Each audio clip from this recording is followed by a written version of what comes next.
Good evening, and welcome to the February 15th meeting of the Planning Policy Commission. Tonight, we're going to continue our discussion on the visions for Issaquah. We're going to look at two of the neighborhoods and see where we should go with that. But first, we have 2 minutes to approve. The minutes of January 21st, 5th, and February the 1st. Do I have a motion to approve the minutes for January 25th? I'd like to make a motion to approve the minutes for January 25th. Second. Any discussion? Any changes? All those in favor say aye. Aye. The minutes of February 1st, I need a motion. I'd like to make a motion to approve the minutes of February 5th, 2018. February 1st.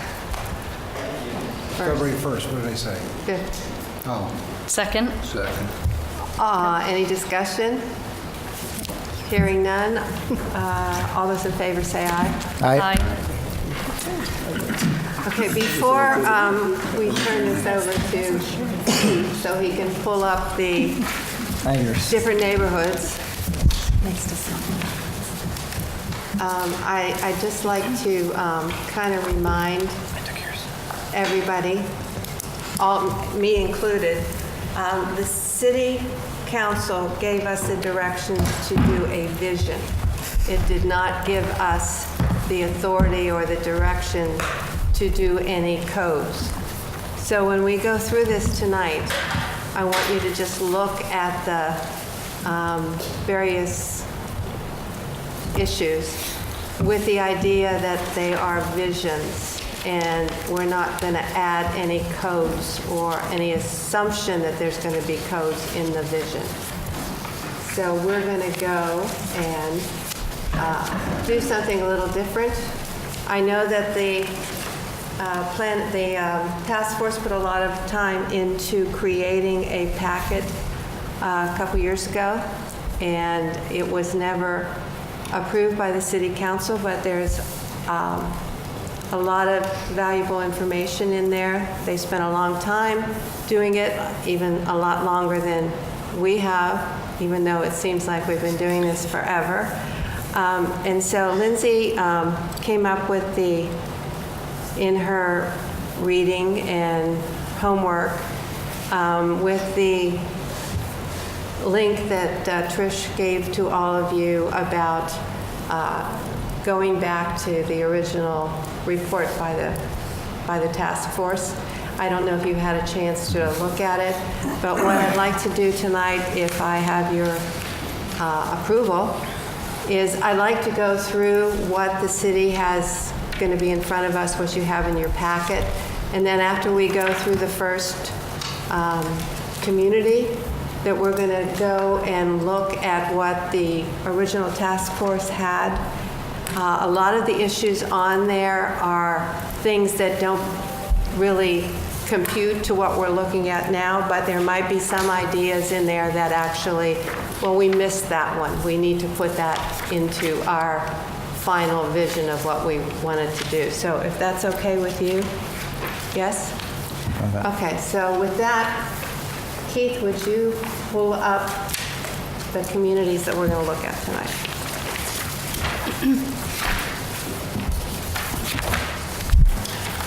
So we're going to start with what used to be called Gateway is now being called West Newport.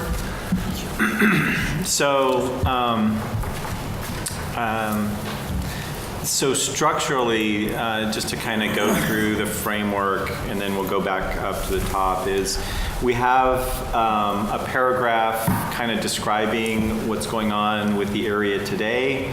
There's a paragraph about what the future, what we expect the area to evolve into. There's a map, and then we have our developer obligations, city implementing actions, and then measures for success, segregated by the 4 objectives that we identified in the story section, which is livable, distinctive, connected, and sustainable. So with that, I'm going to scroll back up to the top, and Look at you all awkwardly. Okay. Yes. So I have some thoughts on the whole livable, distinctive, connective, sustainable thing, because I went back and I looked at neighborhood visions for Bellevue and Redmond and Kirkland and Renton and all around the area. And none of them include developer obligations and things like that as far as trying to create code language. Some of them have policy languages, things for the city to think about, but none of them have the developer obligations.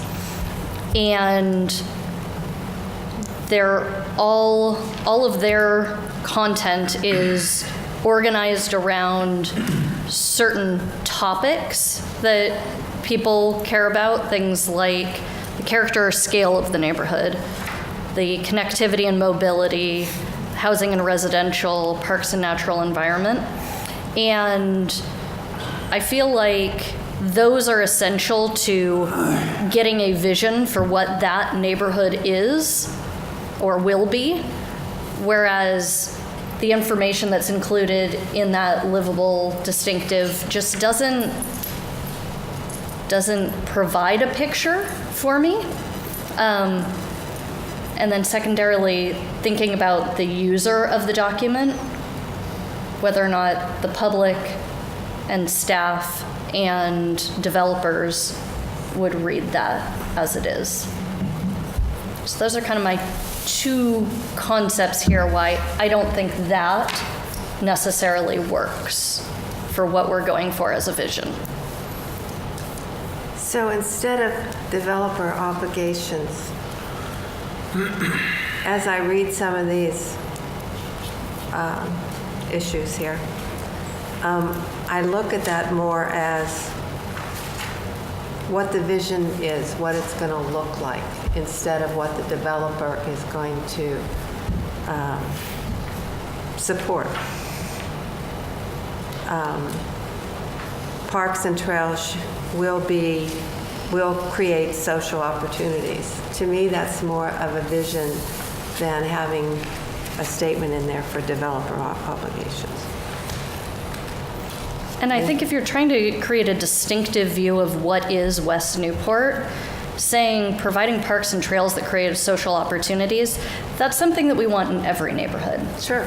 And so trying to bring this down to what really is that neighborhood. What do we need to know about it to create a vision that developers and the public and staff can buy into so that we're all working off the same page? And I just don't think that those things do that for me. So we've spent multiple nights getting to this place, right? Agreed? And you guys told us to get to this place. I can bring up video footage.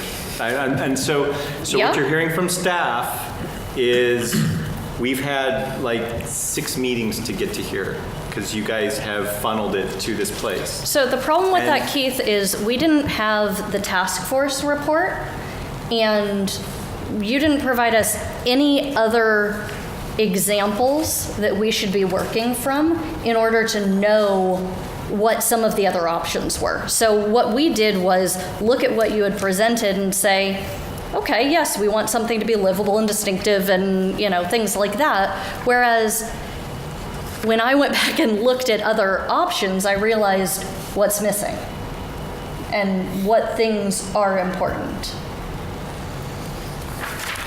Okay.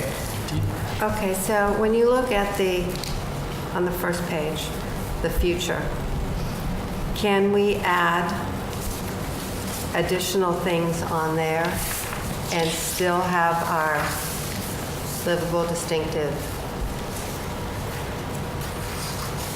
If we feel like that's useful, I think that's fine. What I would want to see in the future section is things that cover things like the mobility and the parks and the natural environment, and things that talk about what this neighborhood is in the specifics. What are the things that make this West Newport? Troy, do you have any ideas? Well, I was just going to say Smiling that. back. Yeah, no, I have a couple thoughts. First, I think thinking about how we sort of got funneled to this place, I actually like this because it's different than every other plan, general plan or comprehensive plan or whatever they've ever seen, which I've always felt was sort of, or they're always sort of disjunct. You talk about parks over here and something else over here and something else over here, and this I think gives us the opportunity to kind of tie it all together. But so I like the organization of it, but maybe what you're saying, Lindsay, and I think you're onto something there, is that we're missing an opportunity to get more specific and talk about, in this case, West Newport, and in the next case, something else. Because we have more general language, which we talked about several meetings past, that flies up above this, that generally talks about what we want to see. So maybe it's just a matter of getting more specific. I'm not wedded to the idea of, I love the measures of success, like that tells us when we know we got there. I'm not wedded to whether we have developer obligations or city implementing actions. I would look to developers and the city, staff to tell me if that's important, because I think, where we're going and whether and when we get there is more important to me. And I think the first piece is where we're going, and then the measures of success is how we know when we got there. So those are my thoughts. So.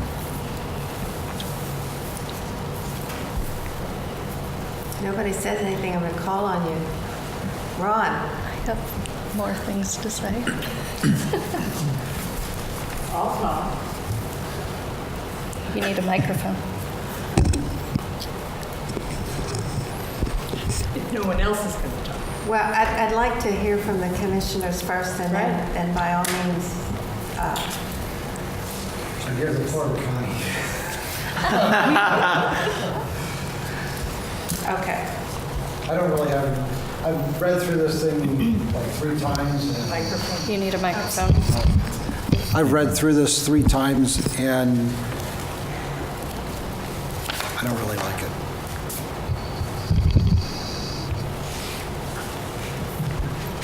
I'll leave it at that. Do you not like the way it's set up, or do you like the verbiage in it? To be more specific, what would you add?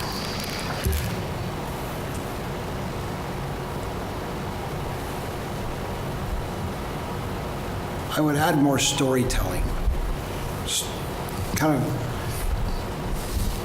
when someone reads this, I want them to be able to visualize what we're looking for, as opposed to, this sounds very realistic and not very aspirational.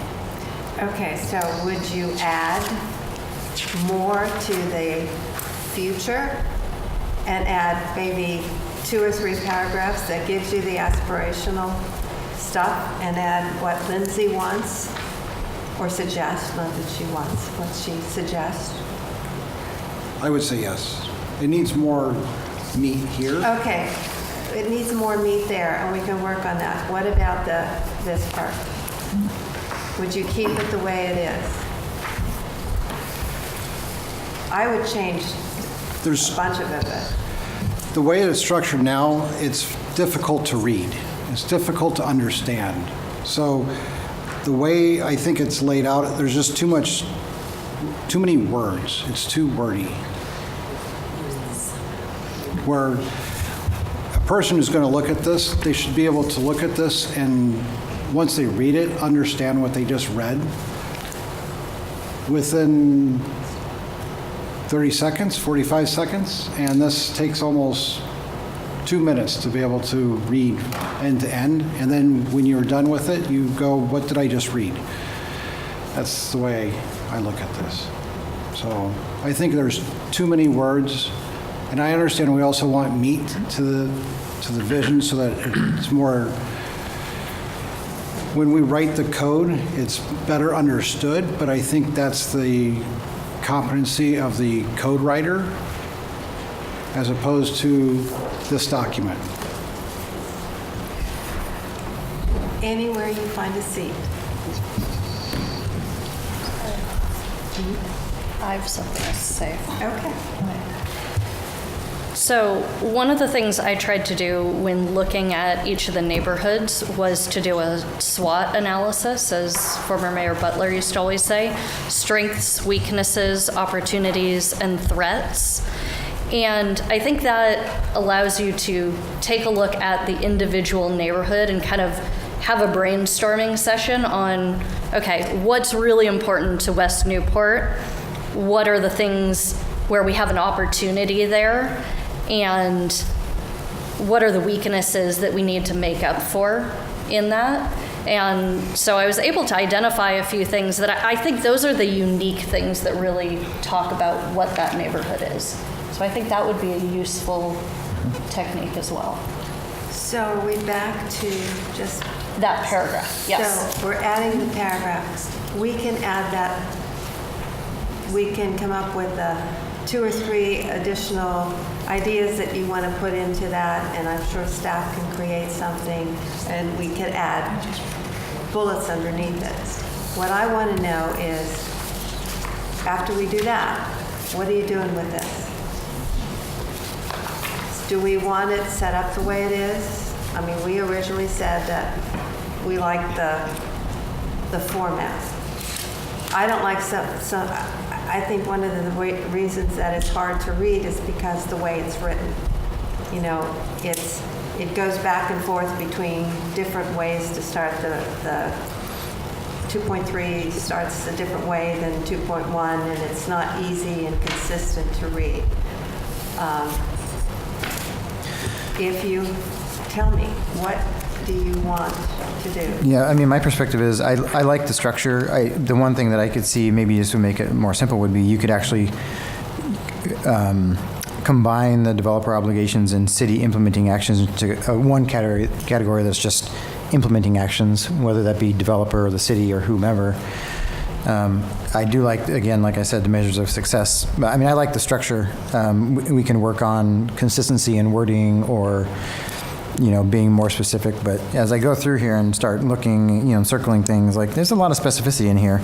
There are some places where it's general, but maybe by combining developer obligations and city implementing actions, we could, you know, cut down on the number of words a little bit and combine some things. But I like the structure. Okay. So the reason the developer obligation stuff was put in was so that we could satisfy the idea of the original plan didn't end up giving us what we wanted. And many thought that was because it didn't have the code language that solidified that vision. And so, if I'm not mistaken, the developer obligations was put in kind of as pseudo code so that we can say, developers, you have to do this in these neighborhoods so that we get this vision. Yes? Yes. Okay. So, my question is, do we think that accomplishes that? Does it meet the need of that audience, that reader of the document? And I guess that's more for the commissioners. Because there's a lot of ways that we can handle code. And I think many of us believe that the original CIP didn't give us what we wanted because the code wasn't there to back that up.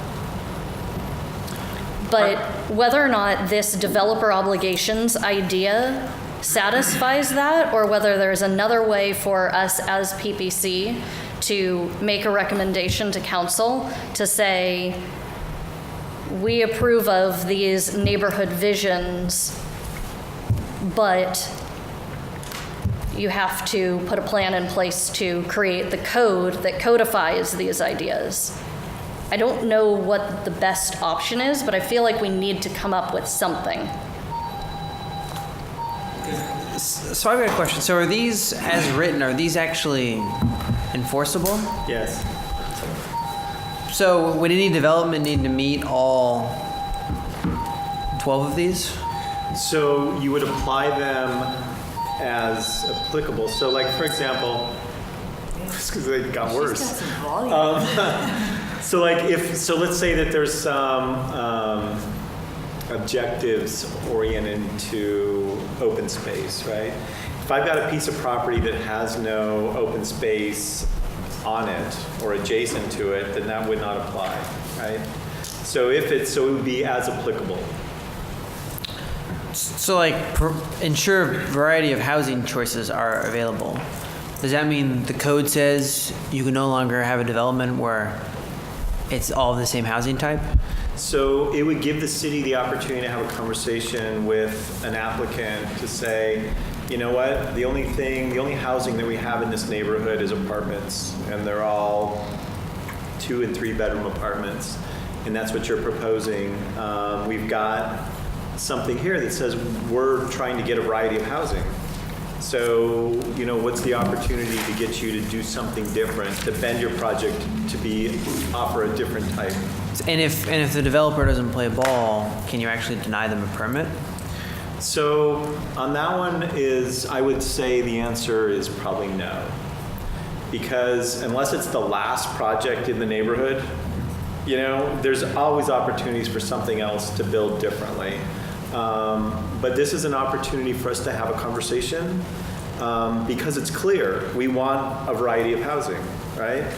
And so there's gonna need to be some discretion in the enforcement of these. But I think that's what I'm struggling with is if you can't deny a permit on these, are they actually enforceable?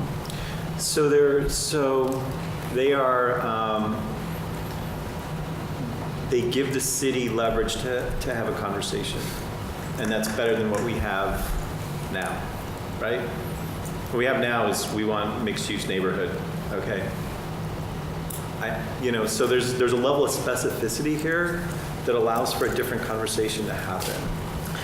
I mean, yeah, And some of them are more directive than others, right? Mm-hmm. I mean, if there's some in here that talk about orientation to open spaces, or that you're going to provide opportunities for people to get, into and appreciate open spaces. Well, okay, that's pretty clear. You have to do that, right? And if the developer says, no, I just want to put a chain link fence up against the wetland, to keep people out of it, then, or real situation, we had an applicant who wants to put a parking lot next to a creek.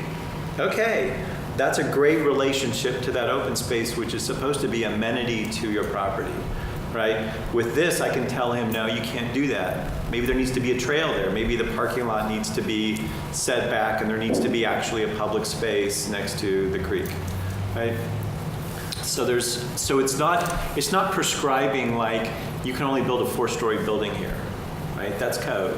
These are in the conversation, and I'm trying to not use this because it's going to open up a whole other Pandora's box. These are like design guidelines. So they're not prescriptive, they're performance based. So it's like, okay, we expect you to do this. You might be able to accomplish that 12 different ways, but it doesn't mean you get to ignore it, right? So AJ, you were late, I was. and now that everyone knows that you were late, we weren't directed to write code. We were directed to create a vision. And we can't think of all of those builder requirements in this. Our idea is the vision of the general, aspirational thing. If the city council reads this and they decide that they want specific codes, then they'll go back and they'll tell the city, write codes to make this happen, and then it will come back to us to review the codes. Right. So, and I get that. Like, I don't want this to be code. That's not what this is Okay. supposed to be. And this is great, and it is much better than what we had before. But I feel like it's not. It's still aspirational. And so, when we deliver this to council, can we recommend that it still needs code? Sure. You can recommend anything you want. Okay. That would Which be my is approach exactly too. what- Yeah. What? Yeah. Lindsay- Because I totally get what you're saying in that, like, this isn't code and it's not supposed to be code. We don't want it to be code. But I just feel like it doesn't do anything until there is also code. Okay. Your turn. So, am I on? Okay. You're all on. Good, we're all on. The paragraphs are pretty specific to the neighborhood. They are not describing anything but the things in that neighborhood. I suppose you could get more detailed and aspirational in that. I think I've done that before. Though I think you would need to suggest what you think is missing from each of those neighborhoods in particular. Now, the way I envision the next pages being used are staff and the developer look at these concepts together, and from the very beginning, you're all aligned going in a better direction than you are now. And everybody is on the same page with their neighborhood and what it's supposed to be, and that never happened before. And I see this then following through to Development Commission as a part of a neighborhood checklist, where the Development Commission then says, well, you know, all of your obligations are not being fulfilled. And so then the Development Commission has more tools. Code for each neighborhood to this detail is like crazy hard and gives no flexibility and variability.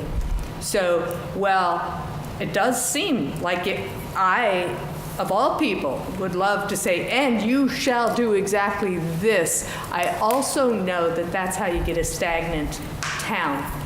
And while we don't need the freedom that they've had to this point where staff just sort of interprets and it's not very guided, I think this actually gets us to a far better place without the extraordinary cost and the extraordinary impacts to the people who do want to develop the right way in our town.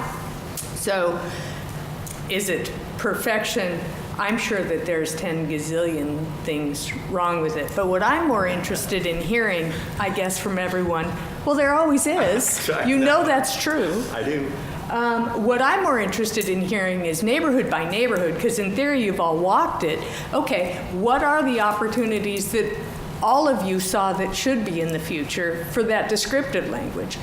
The language that you're talking about is how this all used to be set up, and it didn't work. And so something else is happening. Those exact words. And so I'm happy to have it changed to this, and I'm rarely happy. So, We've noticed. gosh. See? Another good day, right? Popcorn. Now, language, tweaking, ideas, all fine, but I don't think you want to change the structure at this point. Joe? Do any of you? You mind if I jump in? Because I want to say, I totally agree with Connie in terms of process and the way it's set up. I like it because, and I think from a development commission standpoint, and I think Carl would go along with this, that we can use these developer obligations in a review of a project. It's specific enough for us to say, we don't think you're meeting this, as opposed to building height or the box and so forth. I think that's workable, and I like how it's kept separately from the city, because then the city can be doing their things and we can all see if they're meeting their requirements. And then I like the third part, because the public can look at that and say, yeah, are we getting this vision in the end, the Okay, success so I part? see everybody shaking their heads that we're going to continue with this, yes? So do you want to go through the list of the 1, 2, 3, 4, 5, whatever, things that are underlivable? Do you want to take them individually? Do you want to change them? So I wanted to make a comment before we get to that stage.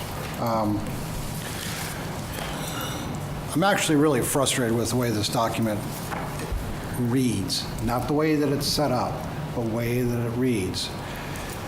And why we are saying what, like for instance in today, Newport Way is missing sidewalks and bicycle facilities. Why are we even putting that language in this document? We should be saying this from a aspirational standpoint, a vision. We should have a vision for each neighborhood. Isn't that the next paragraph? So you're, the today is just to ground it, and then you have the vision. You can sort of go that direction, but I say we get rid of today altogether, and because it's just extra words. I think it's helpful when you're looking back at these documents years later. It might not be super useful for the audience today, but you consider that, you know, these documents are only update every 5 years or so. Could we do that in bullet points instead? So read the first sentence up there. Since adoption of these, No. No. sure, I can read that. Read it. Emphasize a gateway and arrival into Issaquah where its unique history and connection with nature is visible. Create a harmony with nature and a blending with the green environment. Let forms and the built environment reinforce the arrival into Issaquah. Be natural and modest in scale. That's one You sentence. love that, don't you? I hate that. So first off, I'm just going to go ahead and attack. Attack. This is not the arrival into Issaquah. This is mid-street. I mean, Issaquah is farther west than this, right? And so, you know, it's like, okay. I mean, if you want this transcribed No, I into don't the other want one, that, but I'm trying to get to what Ron wants in the way of taking away the, okay. So now we're today. going to read future, all right? the 'Cause I think future's we need- great. Well, here's my point. If you have never been to Issaquah before, Yes. and you read this, you're a developer, and you're going to build a building or a In West development Newport neighborhood, yes. in any of one of these neighborhoods, and you read this, does this sell you? But it's not supposed to. But it's Today. Yeah, it's supposed to sell you. No, Today it's is not. supposed to sell you. The today is just supposed to ground. You go out there and look at it and you I'm not see talking this. about the today. I'm talking about the neighborhood. It's the language that's in here is dry. It's boring. And there's no sales aspect to it. It doesn't draw me in and say, that's the neighborhood I want to go build my building in. I want to be part of that neighborhood. I don't think it's for the developer. I think it's for the community. But even the community, I don't read this and go, that's the place I want to be. Okay, so I can agree with that idea that we can change up the future language to do things like, this is going to be a tight-knit community with communal spaces that they really enjoy, and like give a vision of what somebody would buy into. We can do that by emailing Keith those ideas. This is supposed to be this is our district visions. This is a sales document. And we're not treating it as a sales document.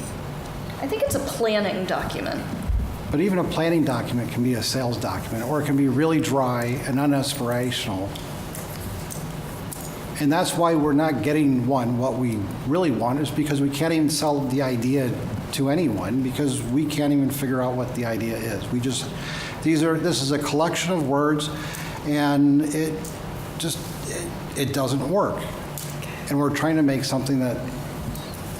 work and I'm frustrated with it. So I can tell you, I've written a sales paragraph for each of these neighborhoods, and those paragraphs did not make it. Did not make the cut, and I'm going to hazard a guess as to why. Because I probably spent 20 hours writing sales paragraphs and fighting to get them in a document, but no. And I expect that they want the future paragraph to in some way link to the next pages in a way that you can sort of check them off, right? So that these are the component parts that would make my neighborhood, in theory, that I wrote. Yeah, you want it to be specific, articulate, and actionable, which Right. then leads you to the tactical stuff in the next page. Right, You don't and want then- it to be fluffy and, then the developer nebulous. writes the fluff to sell their development after you've gotten these component parts put in. So, I had people shake their heads that this was a good process here. So we're going to leave, we could talk about this all night and make changes, and we can do that offline. We can create something maybe at the end and add some things to make your aspirational ideas and what Lindsay wants. We can do that. But right now, can we look at this and see if what we have in here, if it works, and then go back and see if, just like we were talking about, that the first page was a prelude to this, that the first page has to fit into this. We could talk about the first page forever, but can we get into this? So, and just to say that a different way, Joan, because I think you're saying it, but I want to say it just a little bit Okay. different, is if you do these things, if the developer does those things, if the city does their things, and we'll get success, but we're also going to then achieve the future vision for this neighborhood. I mean, it needs to work both directions. So I don't mind. So if we're going to add things to how we describe this, like close knit, then the question is, okay, so what in here is going to make that close knit? Okay. So if you're going to Placemaking spaces with a community park. Okay, so if that's what close knit means, then there should be something in here between the city's actions and the developer's obligations that gets us that, right? And so that's how this should work. And so if we're gonna add stuff to the future, which I don't have a problem with, I'm fine with more aspirational stuff. She's right. She populated, actually, a lot of the aspirational stuff has been in earlier versions. You guys have hated it, stripped it out, and so I'm finding this a very interesting conversation. Kind of Groundhog Day-ish. But that's fine. We're going to find that balance point that hopefully we can all nod our heads at the end of the day, which will be February 28th. It's Wednesday, February 28th, which I found out today is Wednesday. It's a Wednesday. I think to answer your question, Joan, I think yes. I think if we actually deliver everything on this page, this neighborhood's going to be awesome. So I think what we've laid out for both the developer and the city, I think there's measures of success. I would say yes, if we're able to execute, if we, the community, the city, and future developers are able to execute on all points, yes, I think the neighborhood vision will be achieved. Can we just, Actually, I have a question. So a couple comments. One was, so is there a way of staying away from code, but that's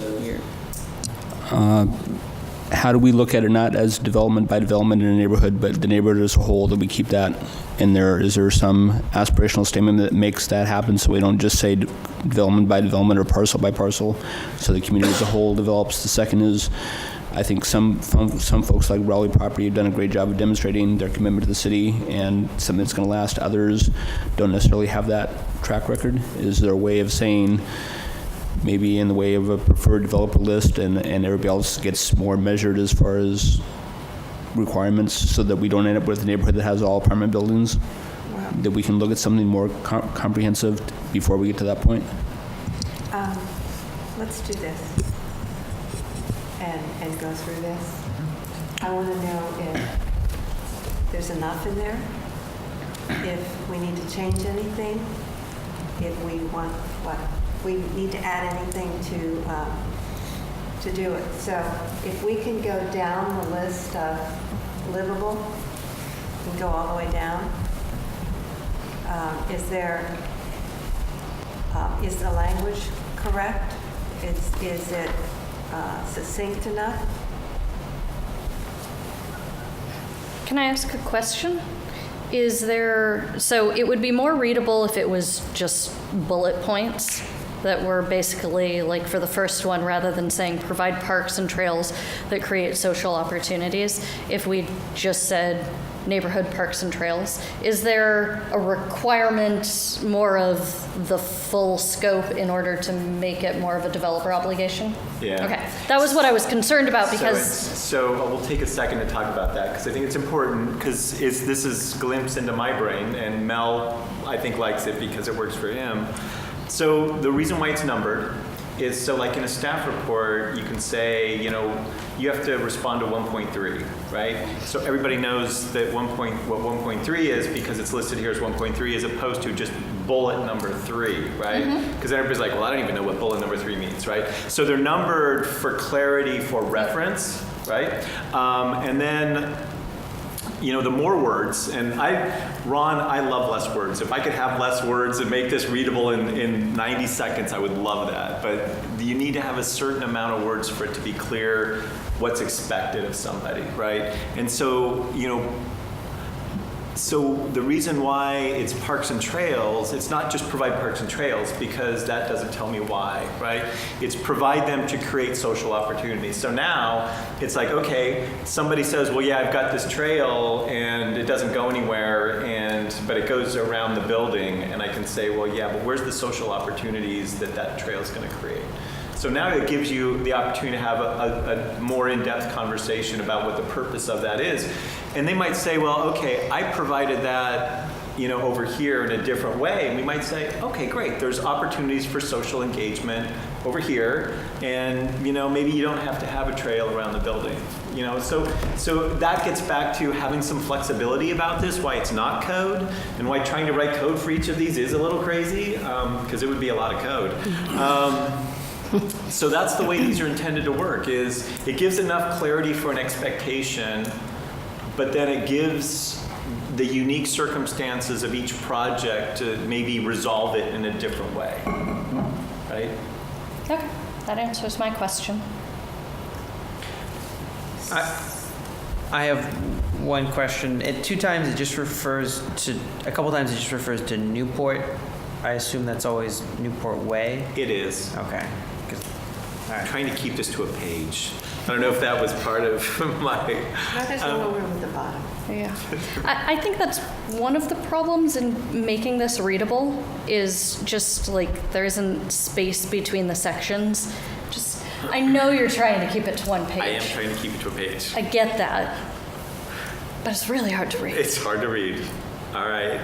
So part of it is I don't think I was successful in keeping it to a page later. So it may very well be that... Maybe we take measures of success out of kind of those categories or out of the same page, just so that we have a little bit more space to work with. Why don't you just widen the margins? Yeah, that too. So I'm going to let Kristen work on making Okay. it more legible. There you go. Or change either the font or something to divide it would be. This width doesn't have enough contrast with that, for example. Okay, those are little things. Do you want to put anything else in livable? Are you fine with that? 1.4 at the very end, add 2 more words. Look and feel. So blend new development with existing areas to create a unified neighborhood look and feel. Right? Because you're talking about you want something that is a little bit more meaty. So if you just left it as a unified neighborhood, well, what is that? And if you say look and feel, your building needs to look like this, it needs to be X color because all the other buildings are similar color, or your parking lot needs to look like this to match the rest. That's what I was referring to. Okay. So just to play devil's advocate on that one, what if what you're integrating with isn't what you want? You could say, I'm building next to a storage unit. I'm integrating with that. I guess I'm just thinking, how do we make sure that we're clear about what we want new development to be versus what we're working with that's already there that may not fit this future vision? Also, I think it's important that it's both not only unified in look and feel, but also unified in terms of like navigability and stuff like that. So it's a unified neighborhood in terms of how you move from block to block. So I think I would oppose to add that because I want to keep it unified. As not only does it feel like a unified neighborhood as you visually look at it, but also as you navigate it, whether it's on car or on foot. But I guess a part of that would be that all new development has to comply with the design guidelines, right? So Right. that's where we're picking up that. Is that true? Yes, so Okay. everything in Central has to comply with the architectural manual that just got adopted. So there's going to be an architectural palette that you can pick from. And I think what this is really trying to get to is not about gingerbread, it's about kind of bulk and scale. So if you've got a 2-story something and the guy next to it wants to build a 10-story something, you know, maybe there needs to be some transition or separation or somehow, you know, it wants to blend. That blendy piece needs to get somehow thought about and integrated into the new project. Doesn't mean it has to be 2 stories, but it needs to somehow work its way to recognize that what's next to it might be of a smaller scale or a different scale. So you're going to leave unified? Yes? Okay. Yeah. Carl? My concern is we can talk this from now till the cows come home. Keith has said, we wordsmithed it. Then we went back and wordsmithed it again. Now we've wordsmithed it again. And depending on who's asking the question, we can wordsmith it again. And I'm not sure we're accomplishing anything. I personally think it's a pretty good document right now. It's a vision. As we've all said, none of this is going to matter unless there's code to enforce it. And the developer can come in, as Ron says, he doesn't know anything about Issaquah. Well, he wouldn't come here if he didn't know something about Issaquah, but he'll come and he'll look, wants to develop, and he can say, oh yeah, okay, I want to make sure that there's affordable housing or variable housing. I wonder what that means. Keith, can you tell me what that means? He'd tell him. And then he'd look into the development commission would have the code to say what he could or couldn't build. This is becoming very frustrating to me because we're beating this dead horse. At some point we have to, the proverbial, I won't be that graphic, I'll say fish cut bait. And we need to move ahead. And I don't think we're going to get it to the city council if we sit here and debate language ad nauseam. I'm pretty comfortable with what we've got right here. And I think we could expand the description. I'm not sure what we accomplish. We can put spaces between everything and make it twice as long because of physical space. I don't know what we accomplish. I think we should just go with what we've got and proceed along. So I agree, thank you. And this is obviously a commission that can have a conversation about that. I am happy to incorporate everybody's wordsmithing suggestions. I would love to do that via email. Yep. And you know, what I would say is maybe what we want to do is focus our conversation about the future description of each of these neighborhoods. Because if that's wrong, then it affects everything on the following pages. And if we're not capturing what those neighborhoods want to be, now I think West Newport's the easy one. So, you know, we're sitting here on this first one, and it's actually probably the easiest one to capture what it's going to be, you know, in 20 years, because most of it's already kind of just redeveloped, and I think it's pretty easy. When we move to Gilman and Pickering, we talk about what those are, you know, down the field. That's a much harder conversation. And so I think if we want to spend time of value, to Carl's point, I think maybe we just sit and let's talk about the content of the future description of these neighborhoods and see if we got them right. Before we do that, Or, I just want I want to have a buy-in from that this is what you want to go. I didn't want to wordsmith. What I wanted to do is ask you if there was something additional you wanted to add into any of these. Or take it out. I have a clarifying question that might involve adding something. The public park, that's a measure of success. The little park that's going to get built with the gateway development, is that intended to be this park, or the idea is that there would be an additional park somewhere in the neighborhood above and beyond that? that sounds like a loaded question. It was. What I would tell you is there is a separate park plan in Central Issaquah plan, so that talked about where those mandatory community spaces were, right? And so there is one in the Gateway neighborhood, or now in West Newport. Mm-hmm. So the reason why this is saying it's as clear as there should be a park there is because there's another illustration in the plan that says there should be a park here. Right now, that is the park in, it's actually called Anthology now. It's not the development or the park? The development. Oh. So Gateway's now Anthology. All right. So it is that. Now there's been some conversations. The park department has been, and I don't know if this came up in the green necklace because I was unfortunately over at Green Short, but there's been some talk about maybe acquiring another parcel in West Newport. Mm-hmm. Now I don't know if that's going to happen or not, but if not, then we're talking about the park space in Anthology. That was a long way to get to an answer. Sorry.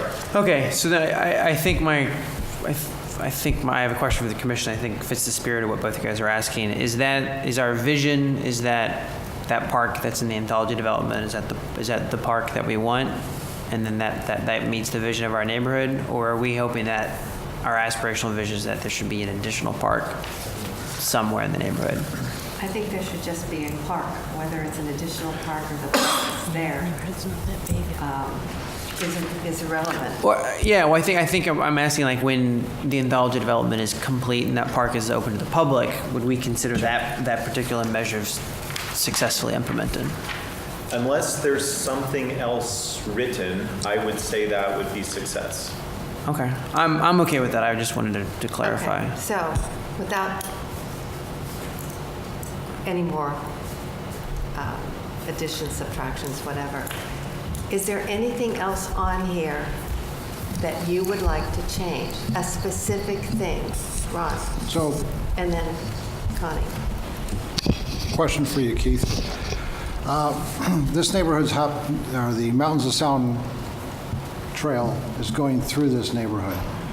Should we have any language in this document to embrace the Mountains of Sound Trails corridor, or is it already here? Support the Mountains of Sound. Oh, it is. Never mind. I read over it.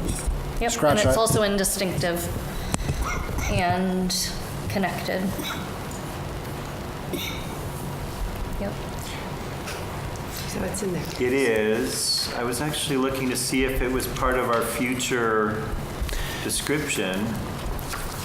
That was one of my comments. Was I like in connected down the first bullet under measure of success in connected, which is residents of Western Gateway find convenient, safe, multimodal, blah blah blah.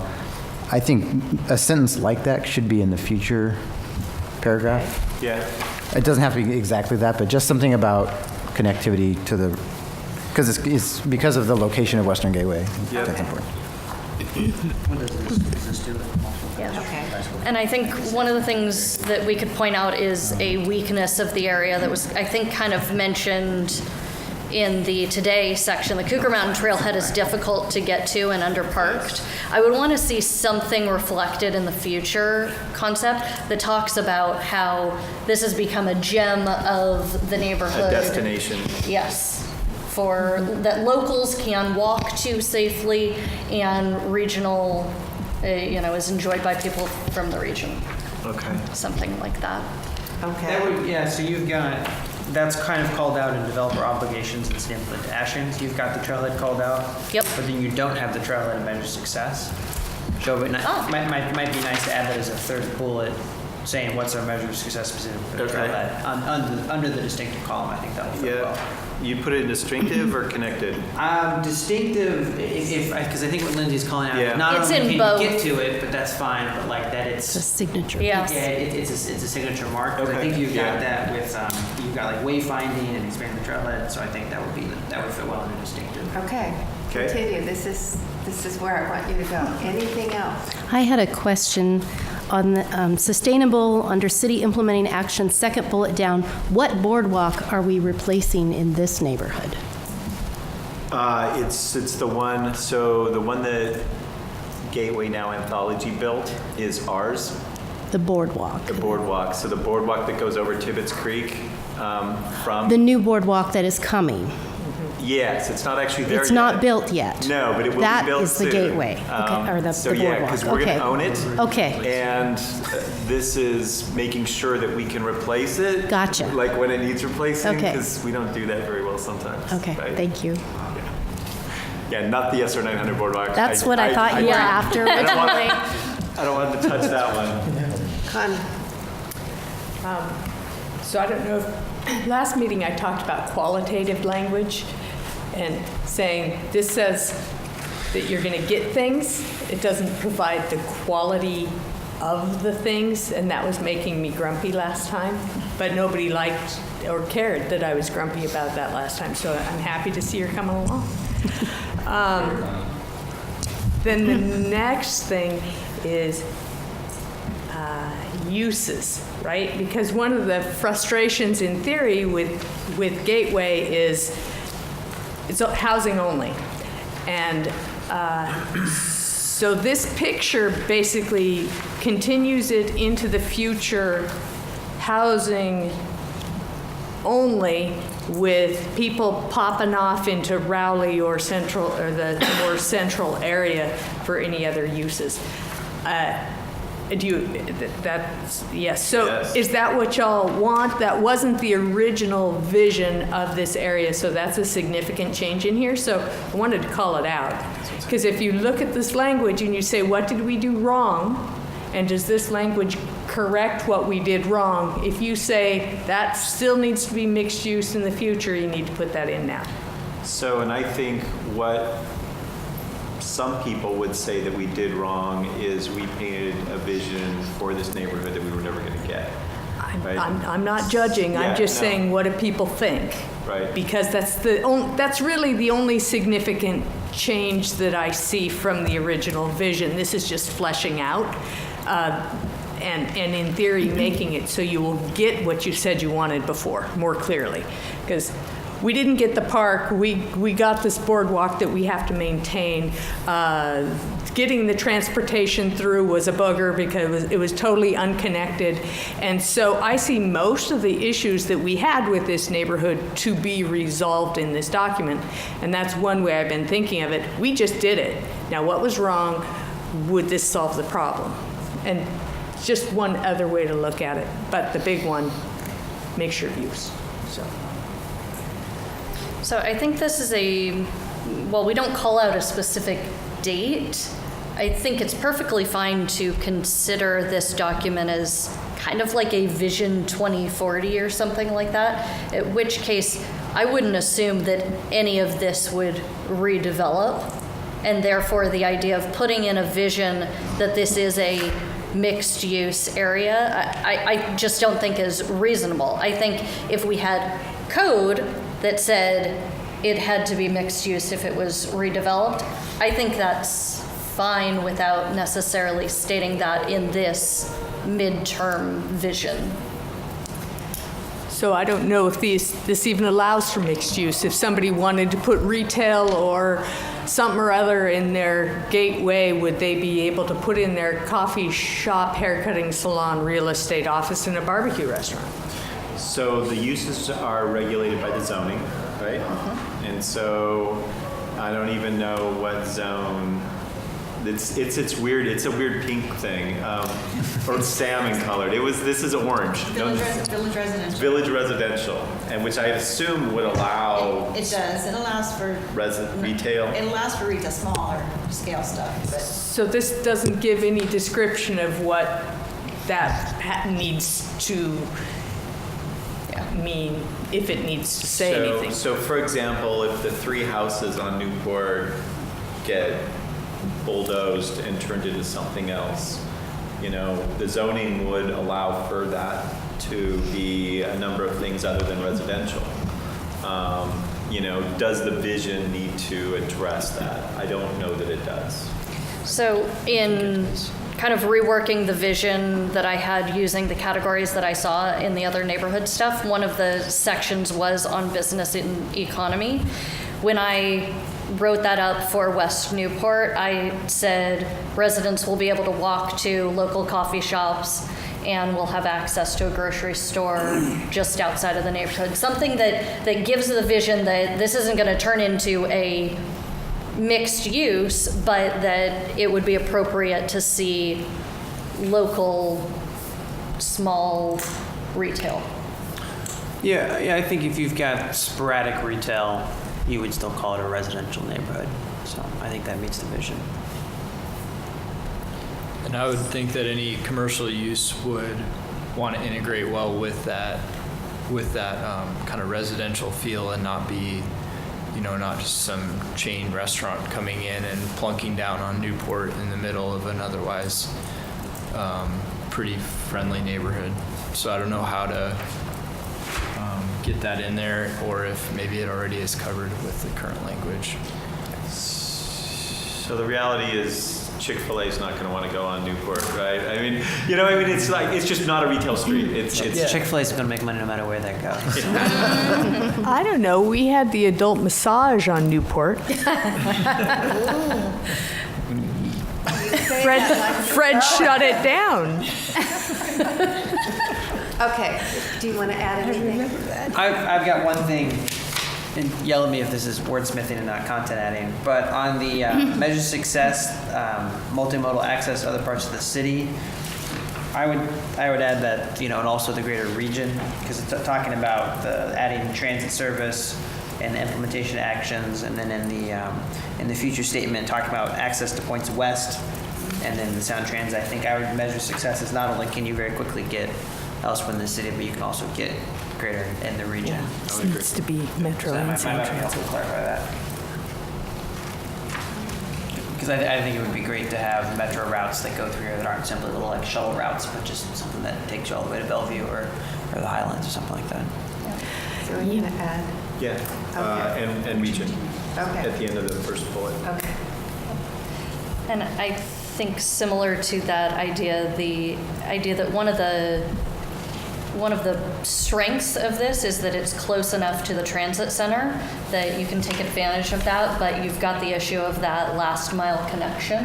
And so I know that's mentioned in the bullets, but I'd like to see something up in the future that kind of talks about this neighborhood will be connected and such. Yeah, well, I think that if it's a convenient access, I read that as meeting that last mile need.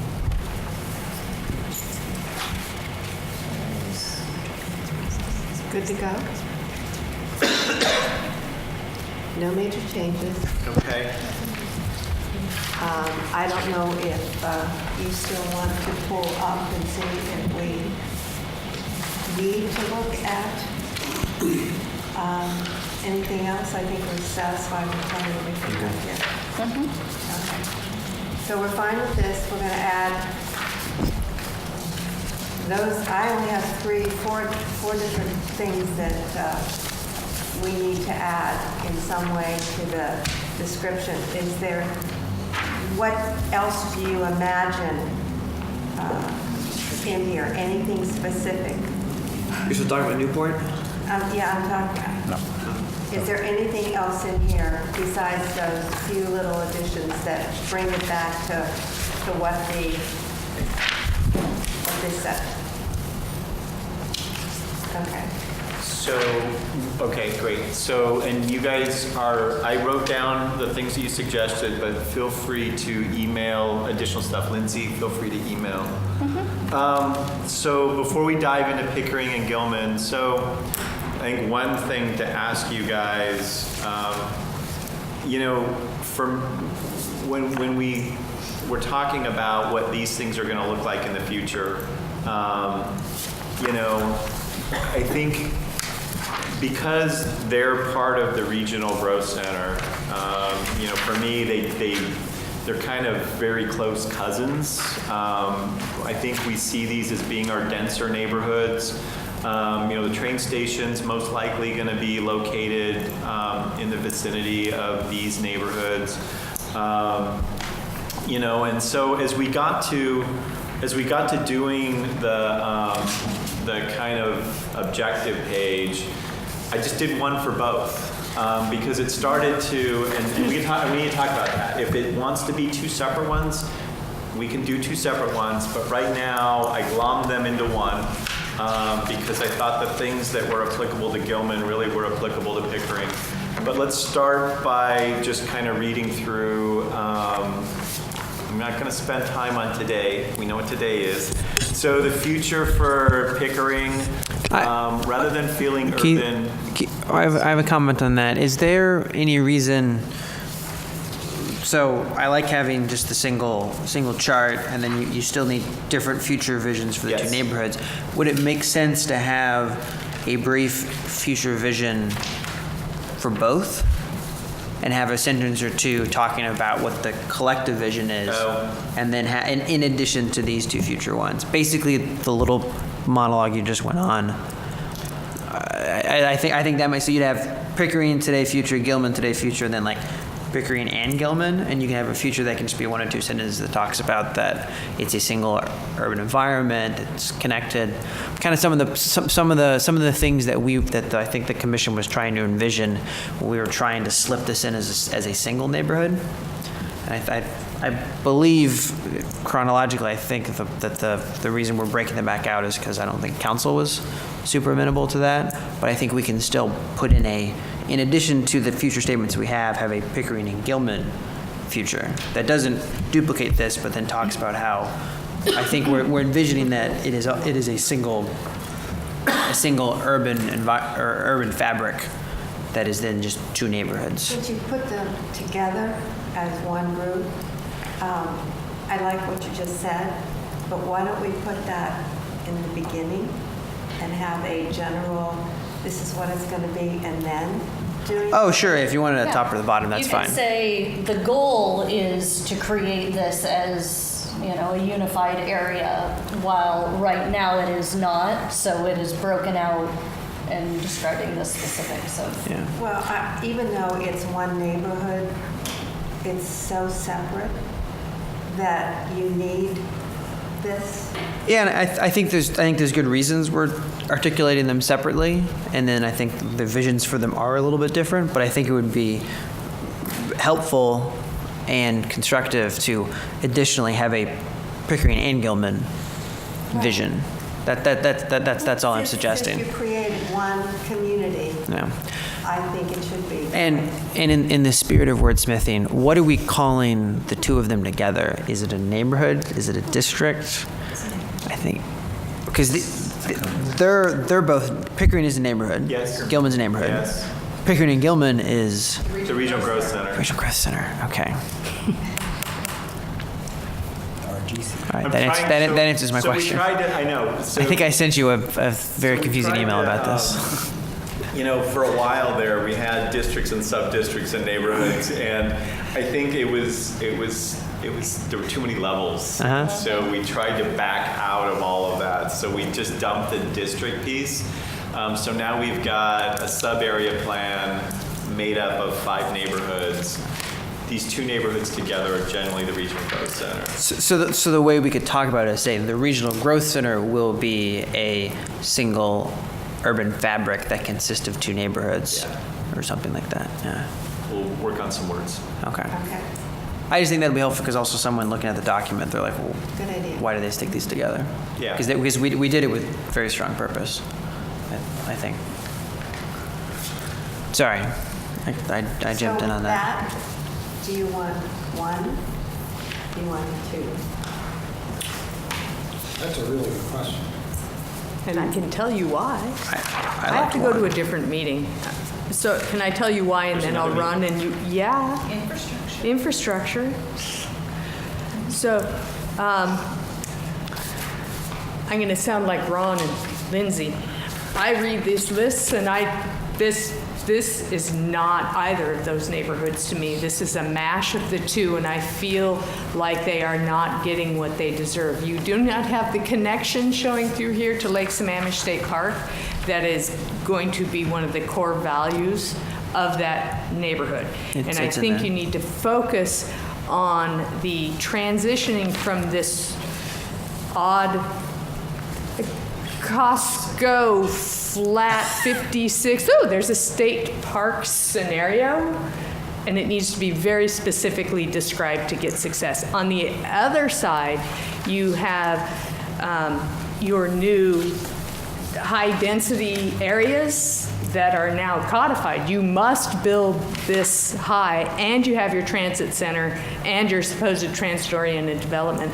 I don't think you can adequately cover all of that using one chart. And this chart seems super thin to me, thinner than any of them, because you're trying to sort of generally spot between the two. So I emphatically, and you will hear it 10,000 times if you don't do it this way, think two. I may even send you emails. Okay, now I gotta go. We love you. You love me meeting, I do. I agree with what Connie just said for the same reasons. Since we are dividing it and making it two, I agree with Connie. I think it shouldn't be divided. So if you, what's here is going to be divided. We'll pick it into two. Okay. Is there anything I like this one. stands out in this that hasn't been captured? I think if we're going to divide it into two, we should talk about how important we think it is to connect the two with the, we've talked so much about the transit hub being at the middle and making sure that one side is connected to the other. And maybe in that, added paragraph or whatever format it is, each district gets its own attention as to what it is, but there's something that focuses on what the greater piece is like. Yeah. Could we, not to get too excited, but could we do this? Could we break this into three? So, because if you look at it, so if you're, this is why I liked it as one. You would have a Pickering section, a Gilman section, then you'd have a brief Pickering and Gilman section where you would say things like the divisive impact of I-90 has been lessened and stuff like that. Because and then the one about the sound transit being, it's really everything in the connected. A lot of that, it applies to both, really doesn't apply to one. So if you're going to break them apart, you almost need to have a third set that applies to both. I don't know if I'm overthinking this, but that would be I would say let's break it into two, see what it looks like, and if seems like there's a missing link, we can chat about adding a third. Because the other way is you then simply have to have bullets just repeated. Right. Yeah, because some of them are duplicative, right? Yeah. They're true for both. Yeah. Okay. Because I look at like livable 1 through 6, like you would just have the exact same 6 in both neighborhoods. Yes. I just got really excited about that idea. That's awesome. I had a question for you on 1.4 under livable. Duplicated. The preserve the amount of non-residential square footage as redevelopment occurs. As of what number? Is that parcel by parcel? Is that overall by the Project neighborhood? by Is it project. as of today? So this or is- does it evolve so as this you is- go? Right. So this is a huge one. This is huge, and it's not true in doesn't show up in every neighborhood. It just shows up in Pickering and Gilman. And so the conversation, this is a high-level conversation for y'all to kind of plant your flag on, is, you know, in these two neighborhoods, if you're going to go in and, you know, this is the Atlas example. If you're going to go in and blade an existing retail strip mall, do you have to replace the amount of square footage, non-residential square footage in your redevelopment project? On that parcel. On that parcel. So no net loss of jobs. Even if next door they've built a massive retail Or complex. commercial project. Well, if they do it as a combined project, then sure. But the idea is if they're delivering those individually, you have to, each one has to stand on its own. And the challenge being is that there's a lot of small ownership in these parcels Right. So, right now. so that's a big deal. So this is a big one. Yeah. Yeah. So this is, And if I own contiguous acres, do I still have to play by those same rules? Can I not move it over here and do something different over here? so so this is where it not being code has some advantage because you can ultimately do the reasonable thing. So if somebody says, well, you know, I'm going to take out 40,000 square feet of retail and build residential, then the conversation is going to be, well, where's the replacement going to be? And if you did have another project underway or that you'd already done, maybe there is a conversation to say, okay, we netted out a positive for jobs. Yeah. If you're truly going to build mixed use, it balances itself out over time because of parking. Because your residential and your commercial have opposite parking. And you have the ability to do shared parking if you can co-locate them within a reasonable walking distance so that your parking space can be utilized day and night by different users. And that makes the project more economically feasible. So in moving toward a mixed use model, you have a natural incentive to do that. But I think the rub is that's great on a neighborhood, but then sometimes it's tricky to pull off on a project by project. So It you is have very this tricky to requirement. pull off project by project. So the different developers can ultimately end up leaning on each other as the new development of parking comes in. So the council already adopted code for part of what would be the Gilman neighborhood. And that's the mandatory vertical mixed use, right? But the rest of it, so, you know, so take, for example, Pickering, and let's assume somebody bought, you know, where Barnes & Noble and the Leathers furniture store is and wanted to build 6-story condominiums, right? What this would say is they should build ground floor retail or commercial space Or have an underneath office their building and a couple 6-story condo buildings or something like that. Right, yeah, so this is intense, this is a big thing. And so we should talk about whether we think this is appropriate or not. Well, and if they're building that ground floor retail space, there's probably not parking out in front of it. Because they can't afford to put the parking spaces in. So it's retail that you'd have to walk to of that same size. Right. Do we want to articulate why we're doing this? Is it for neighborhood vibrancy and like parking and congestion? I thought it was also for tax reasons. Well, it has tax benefits, but I think what I heard, I'm looking at Ron, and Mary Lou was also very clear on this point, is the concern is we could lose a significant number of jobs in our job hub, which is our job hub. You know, Pickering and Gilman is kind of where we see most of our employment going. No. I think this is great. I was just asking as a leading question because I think the vision. We need to talk this through. Yeah, because the vision is we don't want to just be a commuting suburb for the job centers elsewhere in King County. We want to be a job destination on our own. I really like how it's non-residential, so it allows redevelopment to flip between commercial and office space or whatnot. Yeah. It could be even art space. But what's your baseline? Is it today's square footage? So if Costco builds and adds on, I don't know, 800,000 square feet of commercial space, what does that mean for the neighborhood? Does that change the balance of what you can build? So let's do a hypothetical. So if Costco bought the theater and bought the Leathers and the Barnes & Noble and Big Lots and Pier 1 to build, you know, another office building, because that's expansion area for them.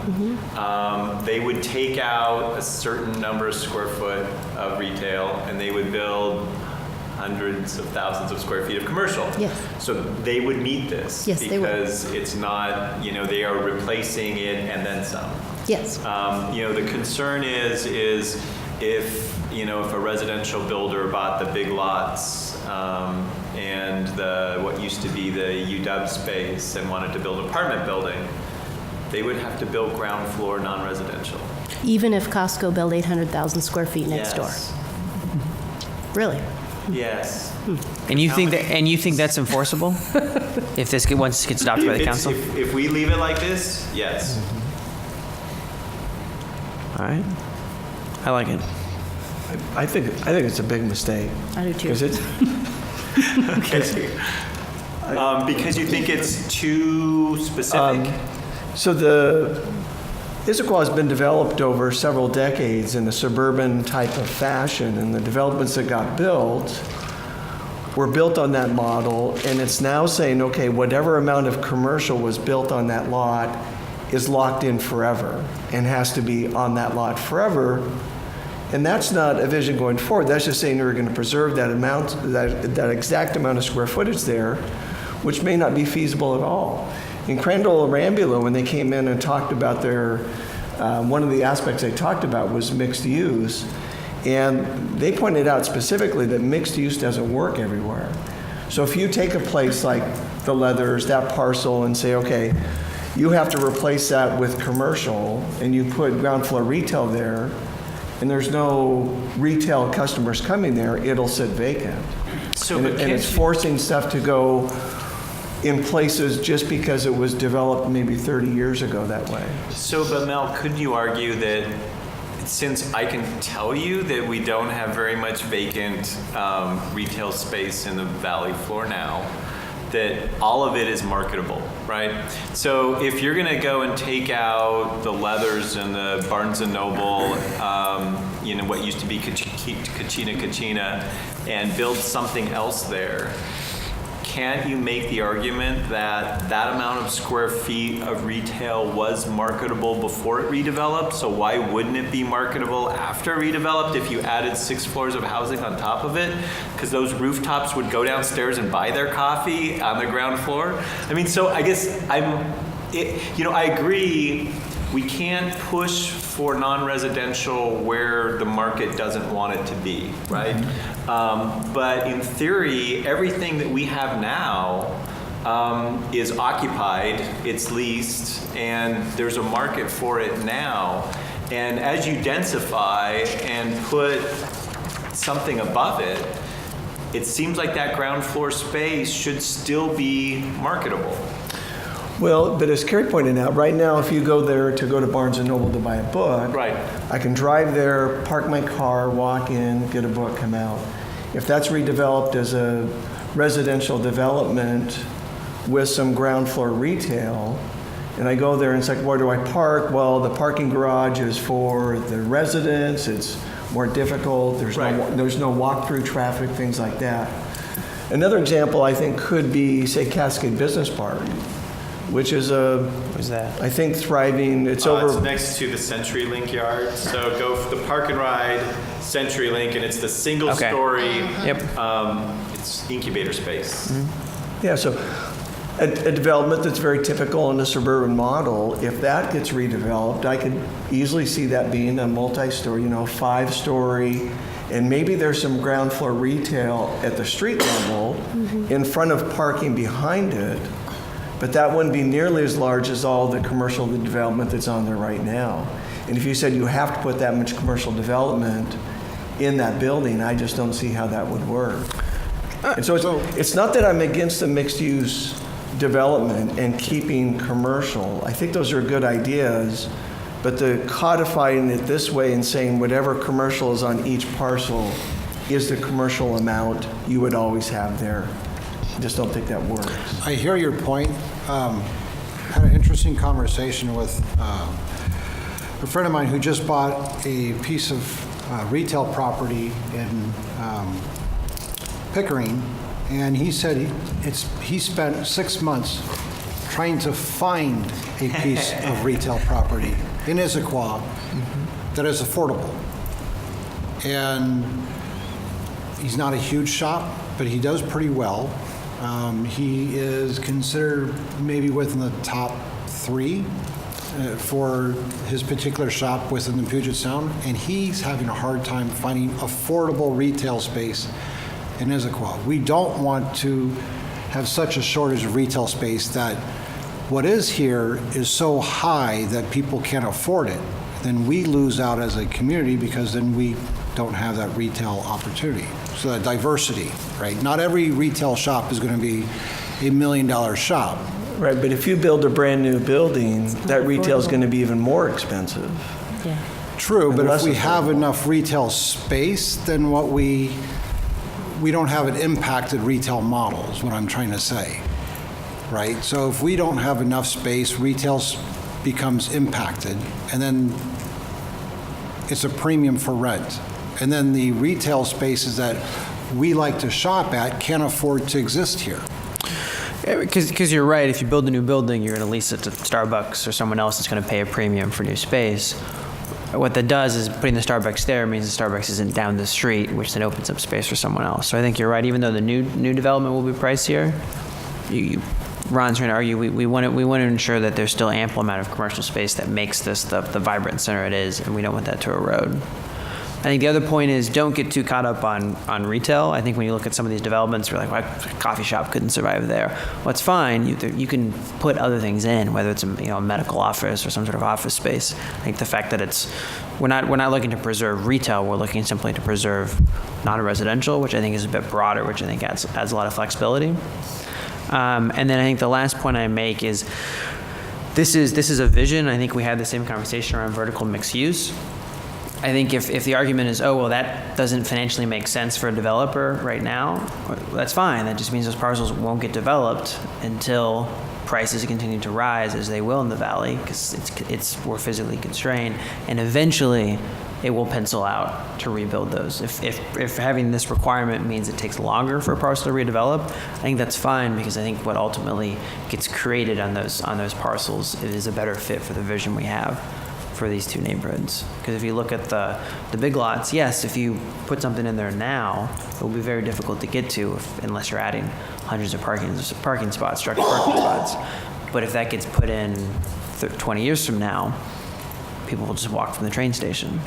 So the vision, what we want these neighborhoods in terms of access and the density you can handle is a lot different 20, 30 years from now than it is right now.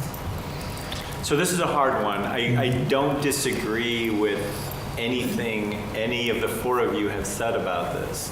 The problem with this one is if you add flexibility, you're not going to get it. I think that the concern that I have, it goes back to, our friends from Lennar who built Atlas, and their comment to the city was, if you wanted ground floor retail, you should have made us do it. And that's hard. That's hard for a city to hear that, because then it's like, okay, well then we're going to make you do it. I've thought about the words here to see if you could kind of broaden it a bit. The concern I have is as soon as there's an escape door, we're going to get people that are going to say, well, I read this, it allows me not to do it, I'm not going to do it. Now, we could start there. You can always start in one place and look at it and see what the unintended consequences are. So we could either choose to make it more discretionary or flexible, and we could see what the next few projects come, or we could leave it as is and, see if nothing happens. There's a choice there. I don't have a crystal ball. I don't know what's going to come. But I think, the reason why it's only included in these 2 neighborhoods, again, I think part of this has to do with the number of jobs and the number of housing units that we're supposed to put in this area and be able to accommodate. And so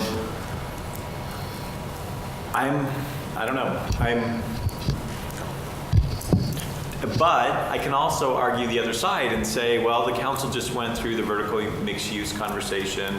and they did not include all of both of these neighborhoods. They just picked a small swath south, in Tibbetts. And, so you could say, well, clearly council's said what they want. They want that, not this. This takes that and adds another 300 acres to it. I don't know how many acres, I made that up. So, so I think, but this is one of the big, when we go through these 12 pages of vision, this is one of the big ones. This is big, and it's very absolute.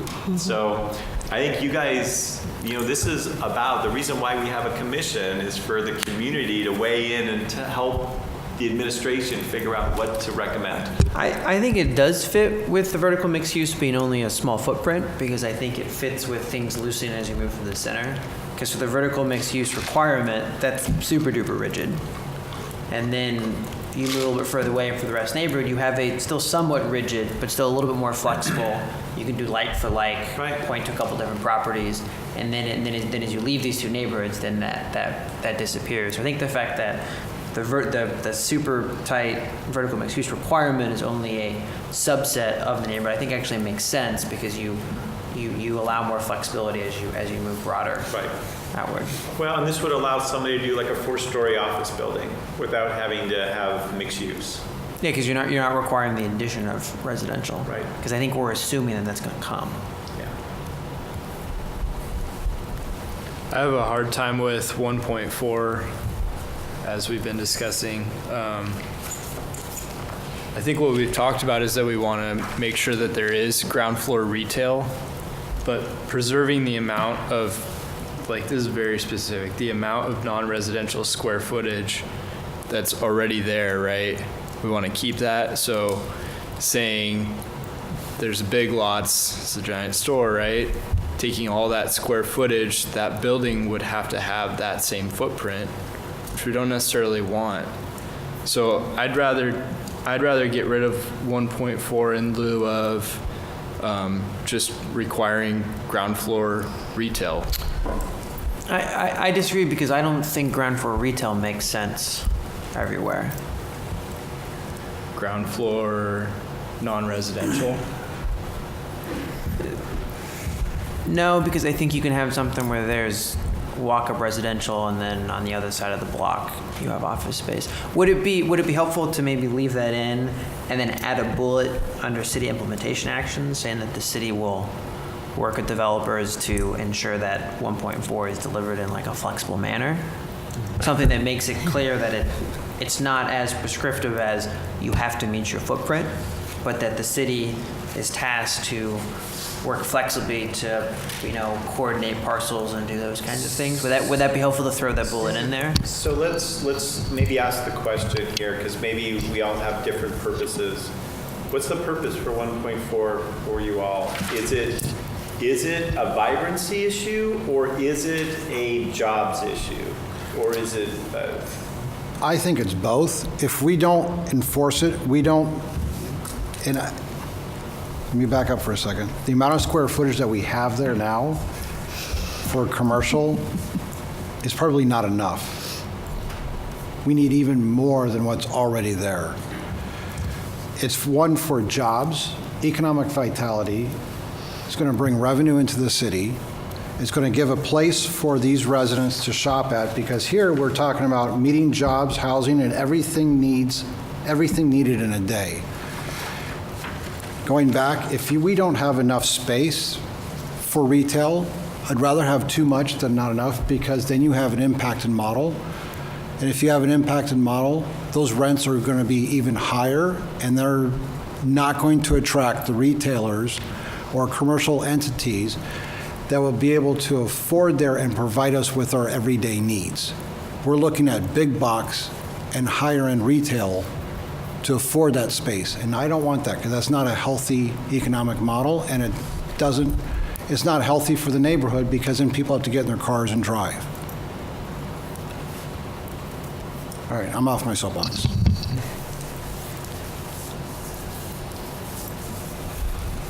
Anybody else? I would just encourage you to keep some flexibility in there, just in looking at what Bellevue did. When initially they did require commercial on the ground floors of their buildings, and as they spread out from their core, what they found was they'd get out a certain distance and it wouldn't work. Nobody would lease the space, any kind of retail, any kind of commercial. And so they ended up resolving this, and you can see this when you drive, and I can't remember what number the street is, but it's the one that goes past the hotels. You keep going into Bellevue. You'll see some apartments on the left-hand side, and retail was built on the ground floor of those apartments, but it has since been converted from retail into residential because that's the only thing that would work there. But the people that live in those units have to keep their drapes closed because they're on the ground floor right there at the street level. So, but it's a temporary thing. Once the light rail station comes into the neighborhood, then it will become possible for more of a commercial use to happen in those buildings. Buildings change as neighborhoods change. And so it's important to have some flexibility to allow them to evolve to respond to their surroundings. Retail will work well when you get a critical density of people that can walk to it. But until you've got the parking issue, we're very suburban right now, and so most of our retail does require drive-up access. And without that, a retailer can struggle unless they have enough people that can walk to them to survive. Keith, would you consider work-live apartments to meet this requirement? Because you see that a lot in some of the apartments that go up in Seattle, where it's not in the retail core, and they have street-facing work-live apartment units that it is zoned that you can either be an apartment That's a and good you can run a hair solution. salon off. Sure. I mean, so there are a number of projects up in the Highlands where the first floor were built to accommodate home offices and basically live work. So is that an equivalent? I would say yes. I like that. Yeah. I mean, if you're designing it so that it basically has that street front and openness that somebody that would have a home-based business would use, I think that would be great. I think that would be we have a ton of home-based businesses in Issaquah right now.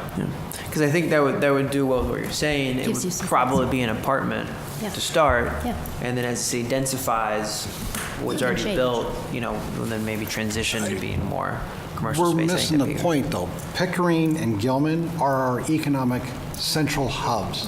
And we are talking about allowing residential, mostly residential, to be built there. That's a strategic flaw. We cannot do that. We have to hold our own and insist that commercial and retail have the space to build there, or it will not happen. And when we're talking about 7,000 units, that's just, the first 15 years, 20 years? The reality is that could support maybe a lot more than that. No, that's the capacity. That's the capacity of Pickering and Gilman, or just Pickering? The regional growth center, so both of them. So, but that's a target, that's not capacity, or No, is that's it? our capacity. Our Okay. target's 2,500, our capacity is 71,000. Okay. 7,100, I mean. It's still a lot. But I think, Ron, what you're driving at is it's a job center, and the idea, the vision is we don't want to replace that with residential. We want to add residential to it, but then still keep what we have. Is that what you're trying to Correct, say? yes, because of also the vibrancy, the energy of the neighborhood will change. If it's all residential, it's going to be quiet. People aren't going to want to build retail there. But if you have both, you create more energy. It's more of an economic engine.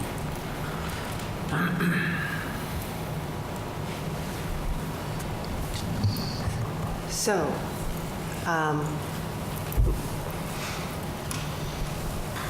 Not sure you have one voice yet. no.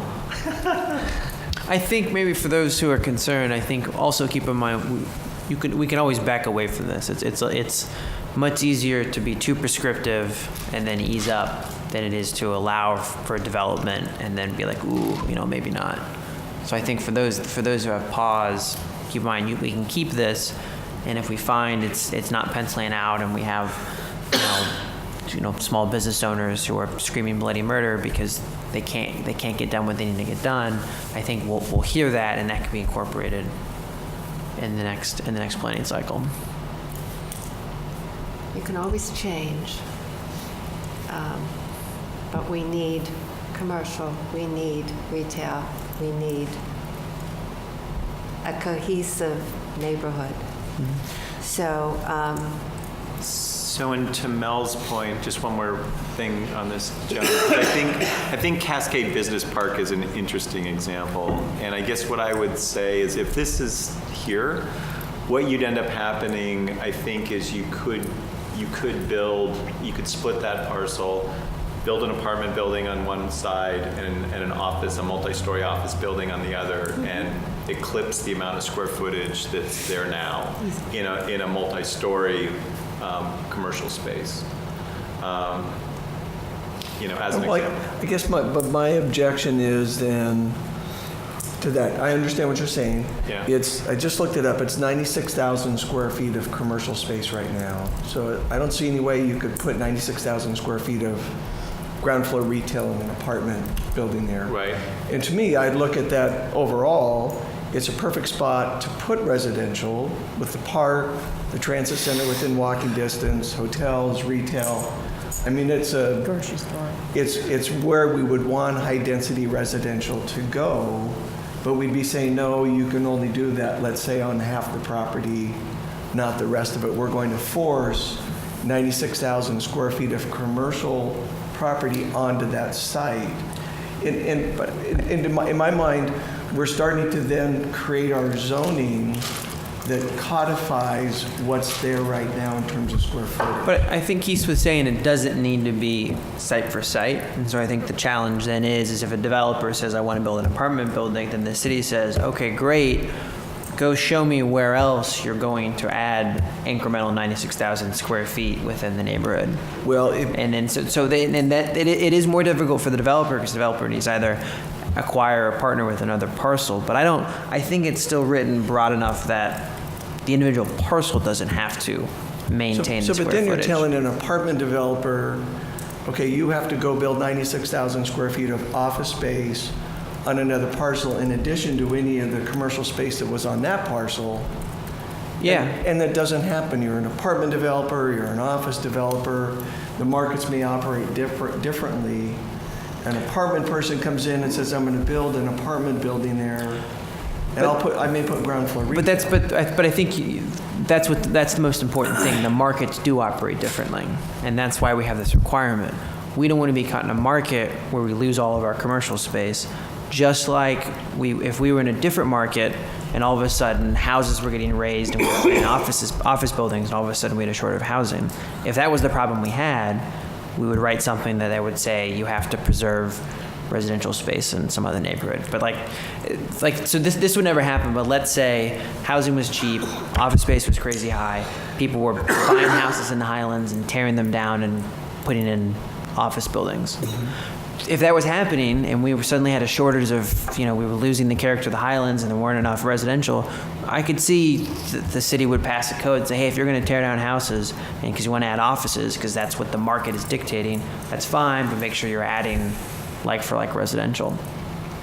That's what this is. The markets are different. The market says residential pencils out, commercial space often doesn't, and where Issaquah is right now in the region. And so then this rule is specifically because we're trying to combat where the market is right now and force developers to meet the vision we want and not simply meet what the market wants. I would still disagree that you are forcing it on parcel by parcel to do this. Instead of saying this is a bigger vision, you're saying your parcel that you own that has X amount of square footage commercial has to have X amount of square footage commercial. Is that true though? I mean, The way this is written, it is. If I was on the Development Commission reading this. Do we need to, well, that's why I threw in the point about adding something on the city implementation side to make it clear that there is flexibility.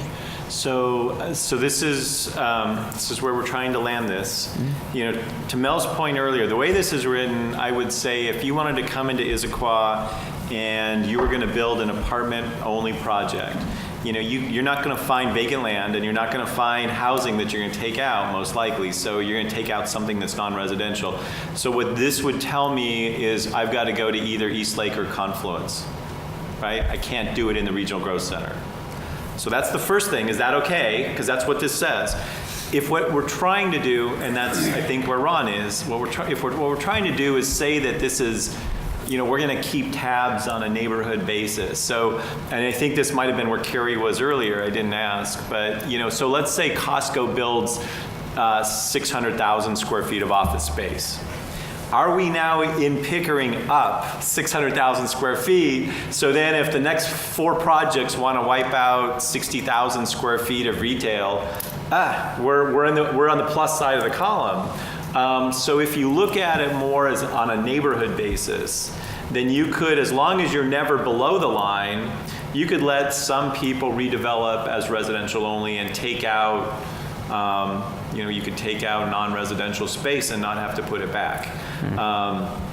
If that's okay, we can tweak the language to allow that. But right now, the way it reads is, if you come in and you're going to take out the Holiday Inn to build apartments, you're going to have a problem. Hotels are non-resident? Hotels are non-residential. It would be a lot easier if one person just came in and bought the whole thing. Carrie? Let's make it the city. It's much easier. I see the points that are being made. Yeah, this is complicated. It is complicated because this is multiple parcels with different square footage of commercial space on it. And I think what we want to look at is the spirit of the neighborhood as opposed to each individual factual piece of property. So it's almost getting too granular. And I don't want to lose commercial space. I don't want to lose retail space. And when I mean retail, it's not always necessarily a bike shop or a taco time.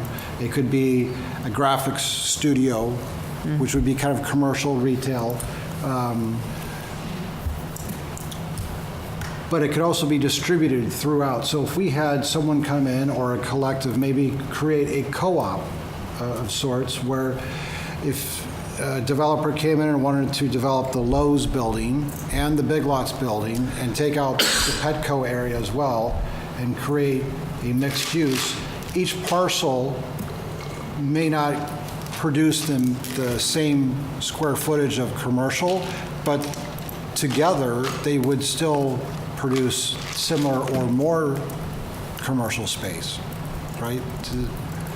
People following that? So that's kind of what we're looking for, as opposed to saying, Big Lot sells, we need to have, a developer wants to come in and develop that into an apartment complex. We're not going to expect that much square footage to be underneath that apartment complex because that might be totally unrealistic. But I don't want them to say, well, hey, I'm going to buy this parcel, Big Lots, put an apartment complex, and by the way, I have another parcel up in Highlands, I'll put my commercial up there, because then you're taking the commercial out of the Pickering area that needs to be there and moving it somewhere else within the city.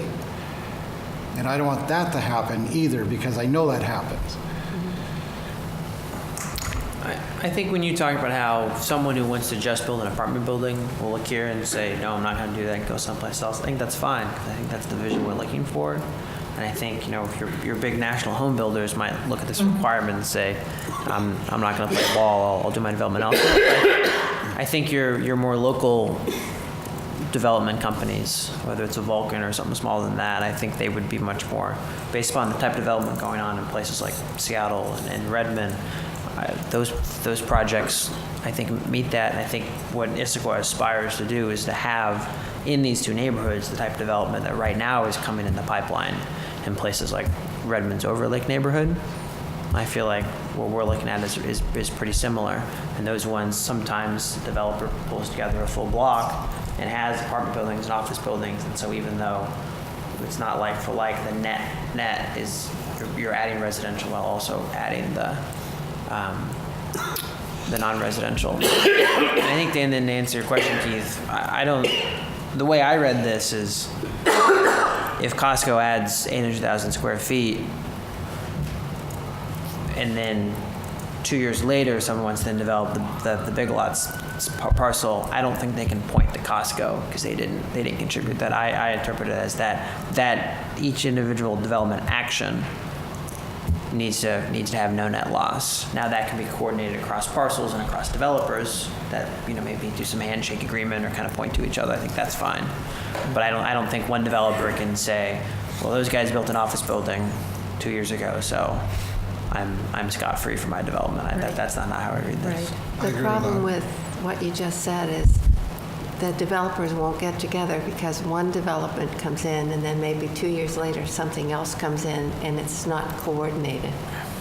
But we're providing a financial incentive for them to coordinate. Because if I'm a developer and if I'm Toll Brothers or Lennar and I want to build an apartment building, I'm going to go figure out how to go find someone else that wants to build an office building. Because that's what I have to do in order to make money off of this apartment building I want to make. I think people will figure it out. It will happen. Even if now's not the right time, it will happen. This property is way too valuable, and when ST3 comes in, it's not going to be a Lowe's. It's not going to be empty. It will happen. It's just when the right time happens and the right chemistry of people come together, and if we create language that's too soft, we're not going to get what we want when the time comes. And a time may come very quickly, or a time may come 10, 15 years from now. So are you looking at this as a neighborhood? Because I can't see a neighborhood with apartments or condos right next to a big commercial building, next to another apartment building, how that creates a neighborhood. I would rather see underneath where you can walk and you have parks in the middle and you can create a neighborhood. So I'm having a hard time with. Because that's what mixed use is. Mixed use isn't just apartments and coffee shops. I mean, mixed use is, you go to places like, you go to like Redmond, you see it in Bellevue, and they have small apartment buildings, and next to it is, a 20-story office tower. Now, that's not a leafy residential neighborhood, because that's not what Pickering and Gilman are. I agree, if we were looking at Confluence, and someone wanted to drop an 8-story medical office tower, that would not fit what the intent of that neighborhood is, because it would be disruptive to the residential space that's there. But I think in Pickering and Gilman, it is a more urban space, and having office buildings and whatnot, I think, is an appropriate use, because it keeps that area very active during the day, and then we'll drive all the foot traffic for the shops and the restaurants and all the other amenities that are in Pickering and Gilman. It's going to be quite different than it is now. I think is what the vision is. So what I would say is, for Pickering, and I think if we're successful, those spaces will be utilized. I mean, right now, what I can tell you is, so like I can, what's been going through my head has been our building, right? You look at our building and you look at one of the most likely buildings to redevelop in Pickering, that would be our building, right? And so the question is, so you got 24,000 square feet of office there now. Mm-hmm. And that would be a place that I could see a 5-story apartment building happen. And so, if you could, if you said you just had to have ground floor non-residential space, they'd build that, and some retailers would go in there and, be whatever it is. Maybe it's a dry cleaners and something. But 24,000 square feet's an interesting conundrum. That's a big space. So the question is, if you wanted to build apartments in there and you were going to take out our building, okay, now I got to build, so the footprint of whatever gets built there would probably be big enough to do it on one floor, would be my guess. Because that building's kind of smushed to the back of the property, and well, and you'd have to do it on one floor, because typically in those mixed-use buildings, right, they don't want to share elevators for security concerns, right. So you've got to have a whole separate core for residential than you do for commercial. But the thing with that, and this is a little bit to Ron's point earlier, so if it's marginal space from the get-go, because there's not enough other rooftops around to make it really good space, it'll be at a lower price point, right? Which gives opportunities for certain retailers that might not otherwise be able to afford to be in Pickering. but also Costco has its own weird dynamic that there are vendors from all over the country that want office space proximate to Costco because they vend at Costco. And so if I would guess with you, if a builder built 24,000 square feet of spec commercial space, it would get filled up by Costco vendors. And the apartments would be above. So if part of this is about jobs, the number of jobs in my building now would be replicated with the new space. What it is, and that could change over time. Maybe it starts off as commercial space, but then at some point it becomes more vibrant for it to be retail. Maybe it wants to be, restaurants and other things later. Those kind of spaces can transform that way. But the building itself, once it builds, so if it built as a straight apartment building, it would be there for the next 50 to 75 years before anything happened to it, potentially. The interesting thing that you just brought up is essentially when you're building for commercial on the ground floor, you have taller ceiling heights. Mm-hmm. So as long as you build your ground floors with those taller ceiling heights, they can be anything over time. They can be.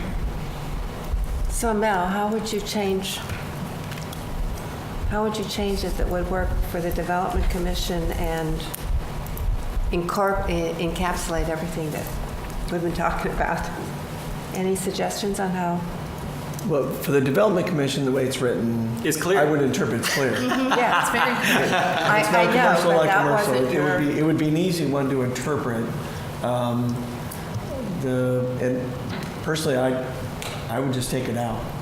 But I'm not on the commission, but I would have that in. I think there's other ways to incentivize commercial development downtown in the core that if we wanted, through incentives to developers, whether it's height, other things like that. But to put something in that will lock into place a certain amount of commercial square footage on each lot, I don't think is appropriate. Well, again, I don't think it gives the development of the city enough flexibility. I think it comes back to the spirit of the neighborhood and the amount of square footage per lot. I don't know if that's a great way to look at it, being so granular, as opposed to looking at it maybe from a 30,000 foot level. The neighborhood needs the square footage. The parcel may not necessarily have to provide exactly that spec. Maybe it could provide half in collaboration with another landowner who's going to build an apartment complex with shared commercial space on bottom. As long as we don't shrink the amount of space. But in that neighborhood. It gets back to the idea that you're saying, okay, for this spot, we've said we have to have this amount of commercial in this location. Well, when I look at location, I am looking at Pickering as a location. That's the neighborhood. We don't want to lose the amount of commercial and retail space that is in that neighborhood. Today, if it should be equal to or more than what is there now. But if a developer wants to sell the big lots, I'm just using big lots, but if that landowner was to develop into an apartment building, I think a portion of that should be commercial, but that's a huge store. It would have to be a humongous apartment complex to accommodate that much commercial space. And I'm looking at it from the spirit. What can we, if he's going to remove some of that commercial space, where is that commercial space going to land in that neighborhood? And you have to have a receiving party to work together to make that compromise. And again, I guess I would get back to that premise of saying all that commercial space, we're now saying it has to be preserved, like historical preservation, that we have that square footage has to be preserved within the city. Because again, if Costco builds 600,000 square feet of office space, we have a lot more jobs that come in. Do we now go back and rewrite the code to say we have 600,000 square feet of space that people could buy? Could you buy credits for how much office space Costco built to replace?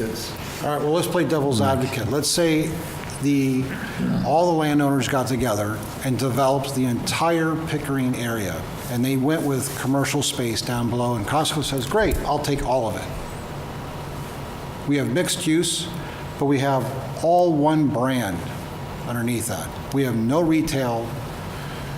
How do we fix that? How do we prevent that from happening? Because I don't think that'd be a very vibrant neighborhood. That would be a very dull neighborhood. So right? Troy, do you have anything? Well, I have two thoughts, and neither of them are solutions, so sorry about that in advance. But, I mean, first of all, for me, we're talking about, commercial and all that. I mean, for me, it's more about jobs. We keep going back to the Big Lots example. Like, not that many people actually work at Big Lots. It's huge, but not that many people work there. Mm-hmm. And so I wish there was I don't think there is, but I wish we could use a jobs metric here instead of a square footage metric, because I think, really, you talk about the vendor, Costco vendor idea. That could actually create quite a number of jobs in a very small space compared to a big box store that has, 5 people working there in the evening. So I don't know if you can even do that, but that might help. And then the other thing is, so originally I was just sitting here kind of listening and somehow agreeing with everybody. I don't know if that's possible, but I think I agree with the idea that we're really talking about the neighborhood, like what's happening in the neighborhood in terms of number of jobs. We don't want the jobs to go to an adjacent neighborhood or another town, but I'm also finding a hard way to figure out how do we do that without regulating it at the parcel level. So, as much as we want people to coordinate and there to be, discussions and handshakes and all that, in an ideal world, I think that's true, but I don't think in reality and in time and space that doesn't really work out. And so, by forcing those conversations, I think that helps a little bit, but I still don't think it's seamless. And so, again, those are two just sort of observations, not solutions, but I wish we could use a jobs metric instead of a square footage metric. And then if there was a way to, I don't think we can get away from dealing with it project by project, unfortunately, and even though it's constraining. So if you take off, preserve the exact same amount of non-residential and add it some way that addresses either jobs or we encourage commercial or some other way of saying we want to have commercial in there, but not add a specific one-for-one. Is that what I'm hearing you guys say? These are robust employment centers. Gentlemen, I have a suggestion. Because we're kind of hung up on this one thing and we still got a lot to go through, maybe we should take that offline as a homework assignment and circle back to it next week. I was going to suggest very similar, except ask staff to see if there are any other options or things that we should consider, something that other cities have done as a way to preserve their jobs or like commercial square footage. Because I assume we're not the only city who has dealt with a housing boom and the results of that. So, a couple things. One is, if you guys wanted to do jobs, we could do jobs. That's why I asked you guys if it was about jobs or if it was about the amount of square footage, the vibrancy, because you could have a lot of jobs and they're all day jobs and they all go home at night and it's not very vibrant. And so that's part of it, but we could do jobs, because then you could definitely, the big box might equate to, if you have equivalent jobs, it might be a smaller, restaurant or something that would have a similar number of jobs as a big box does. to Lindsay's question, part of the problem we're facing is that the zoning allows everything, right? You know, if you wanted commercial, you could have commercial zoning, and you could only do commercial there, and we wouldn't have to have this conversation, because it's like, okay, half of this is now just red, it's commercial, and you have to build commercial there. And if you don't like it, you go somewhere else. Right now, though, our zoning allows everything, and so what we're trying to do now is to actually provide some level of control over zoning, which is very broad and allows a lot of different things. So I don't know, to answer your question, I don't know specifically of another city that's gone in and tried to manipulate something in this way. It's really not the right tool. The right tool would be to rezone it, but I don't think anybody wants to do that. I think there's some benefits to having the kind of wide open zoning, and I think we're just trying to put some edges to the box. So that's kind of a long answer to say no. I don't think so. I'd support something where it was like preserve the amount of square footage, like or jobs. So you simply have to meet one or the other threshold. That seems reasonable. That allows some flexibility.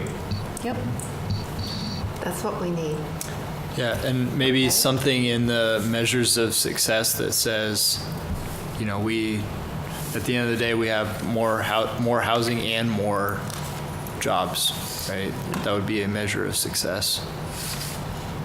And I don't know if that's enforceable on a parcel by parcel basis, but that's part of the vision. The measures of success are after the fact, looking at, you know, how are we doing, right? So if you added that, and I think that's a great suggestion, is then as we track along, you know, you could say, well, where are we? Are we in the, you know, has Costco allowed us to be in the plus column? And then where's the housing? Yeah, I think that's super important because we've got the diversity of housing options as a measure of success, but the fact that we've maintained and grown jobs in the neighborhood, I think would be another great measure of success. How do we measure vibrancy? So you have daytime and evening vibrancy in a neighborhood so that it isn't all daytime commercial office jobs. What we have. Well, what is the last bullet point in city implementing actions in livable? It says work for day and night activities. Where's that? Sorry, the third bullet point under livable and Yes. city implementing. Yeah. What does that mean? Work for isn't a great way of describing it. Whose words are those? Because I think that bullet is hitting the day and night you guys are Yeah. talking about, but I don't. So, think it was and I'm not, yeah. So, and I don't know how the city's doing that. You know,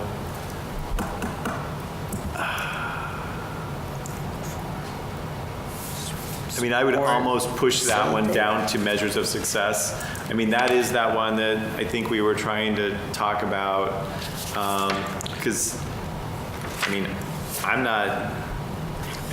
the city's not going to program, you know, evening concerts in Pickering. I don't, maybe we will at some point.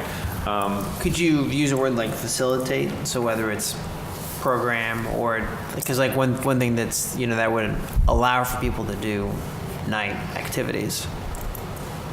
I mean, because that takes into account things like noise ordinances and whatnot. So like these are neighborhoods that are supposed to still be lively in the evening, unlike I think the other neighborhoods. Doesn't that cover it when you just say vibrant neighborhood? No, but I think the fact that it's talking about night activities being called out, because you can be vibrant during the day and then just shut down at night. But I don't think that's our vision. Like downtown Bellevue's hopping during the day, and there's program activities, and there's food trucks and whatnot, and then it just shutdowns. And I don't know how exactly you would do that, but well, I don't think the city has to do anything; it just has to be open to it. So I guess let me kind of poll the crowd. Is there a desire for kind of a day and night activity level in Pickering and Gilman? Do we think that's appropriate? Okay, so let me try and add something in terms of kind of day-night vibrancy, see what we can find to maybe populate that. I think it's a missing piece. Because I know, and I don't know if Issaquah is big enough for this, but I've read how like cities have like nightmares. Mayors in M-A-Y-O-R, not N-I-G-H-T-M-A-R-E.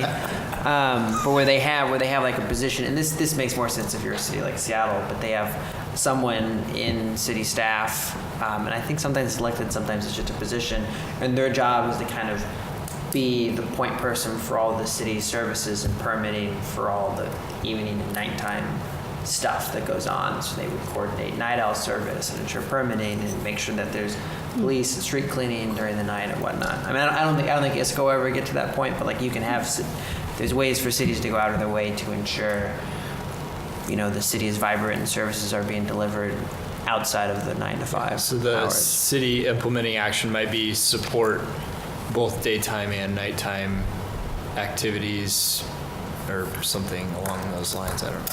Wouldn't you get that vibrancy if you have retail, restaurants, whatever, that are opened at night to contribute to that? But So you need it's a chicken and egg. You need the reasons for people to residents, be there yeah. first, and Well, then you the need restaurants. residents, well, sure. Right.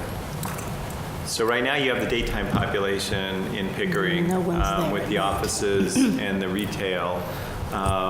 You know, you could guess that if you added 1,000 housing units, that those restaurants would be busier at night, and then maybe some more would come in Yes. because of that round the clock. Or once there's soccer fields at Lake Savannah State Park that have lights. You know, if you're having 11 soccer games going on at 7 p.m., you're going to get families and whatnot that are going to want to go and take the kiddos to grab some food or whatever. The activities that take place after the work hours. So we keep trying to get a bowling alley. Nobody wants to build a bowling alley. Come on. Bowling alley would be great. We had one. We did have We that. had one. I was just trying to get to the Lucky point strike. where we didn't Big have loss. to. I still say, like, on one just final note on that, the daytime night thing, I'm not really sure the city has a role in that. I mean, No, I'm moving that to success, Yeah, I think. yeah, good. I mean, I think if we're successful with what we want, Right. we will have a vibrant day and nighttime neighborhood. Okay. Oh, I was going to kind of pivot. I was looking at some of the stuff talking about engaging with the state park. Me too, yeah. How come there's no language here about engagement with East Lake? With the East Lake neighborhood? Yeah, and ensuring that Pickering and East Lake can access each other well from a connected standpoint. So that may be something that is rediscovered when we break this into two. It may have been something that got overlooked when we glommed it into one. So when we're pulling it out to two, that may show it. Because I was That actually may thinking show about that. up. I want to make sure the vision said that not only do we want the state park to engage well with Pickering, I want the state park to engage well with East Lake. That And board, then that made me think, well, we should also make sure Pickering and Eastgate themselves have good connections. And I think a lot of the stuff we're doing with 62nd Street and whatnot Yeah. is going to achieve that, but it should be in the vision. So can you have this pulled apart by our next meeting? Yeah. Okay. Well, the next meeting's supposed to be Confluence and East Lake. Well, actually, so is the next meeting Confluence and East Lake? Yes. Yeah, and then we're meeting with Parks again, right? I think it goes parks and then, Parks is until March. And then we're doing parks. Oh, that's right. We have still more weeks in February Yes. 1st. Yes. So yes, I think the changes that you guys are suggesting on these neighborhoods aren't that dramatic. My hope would be that I could get you guys these changes and the other two neighborhoods tomorrow. So next steps is, But then you guys have to give me your edits. And so it's whatever, if we're going to get them out to you again that quickly, it won't have your guys' edits in it.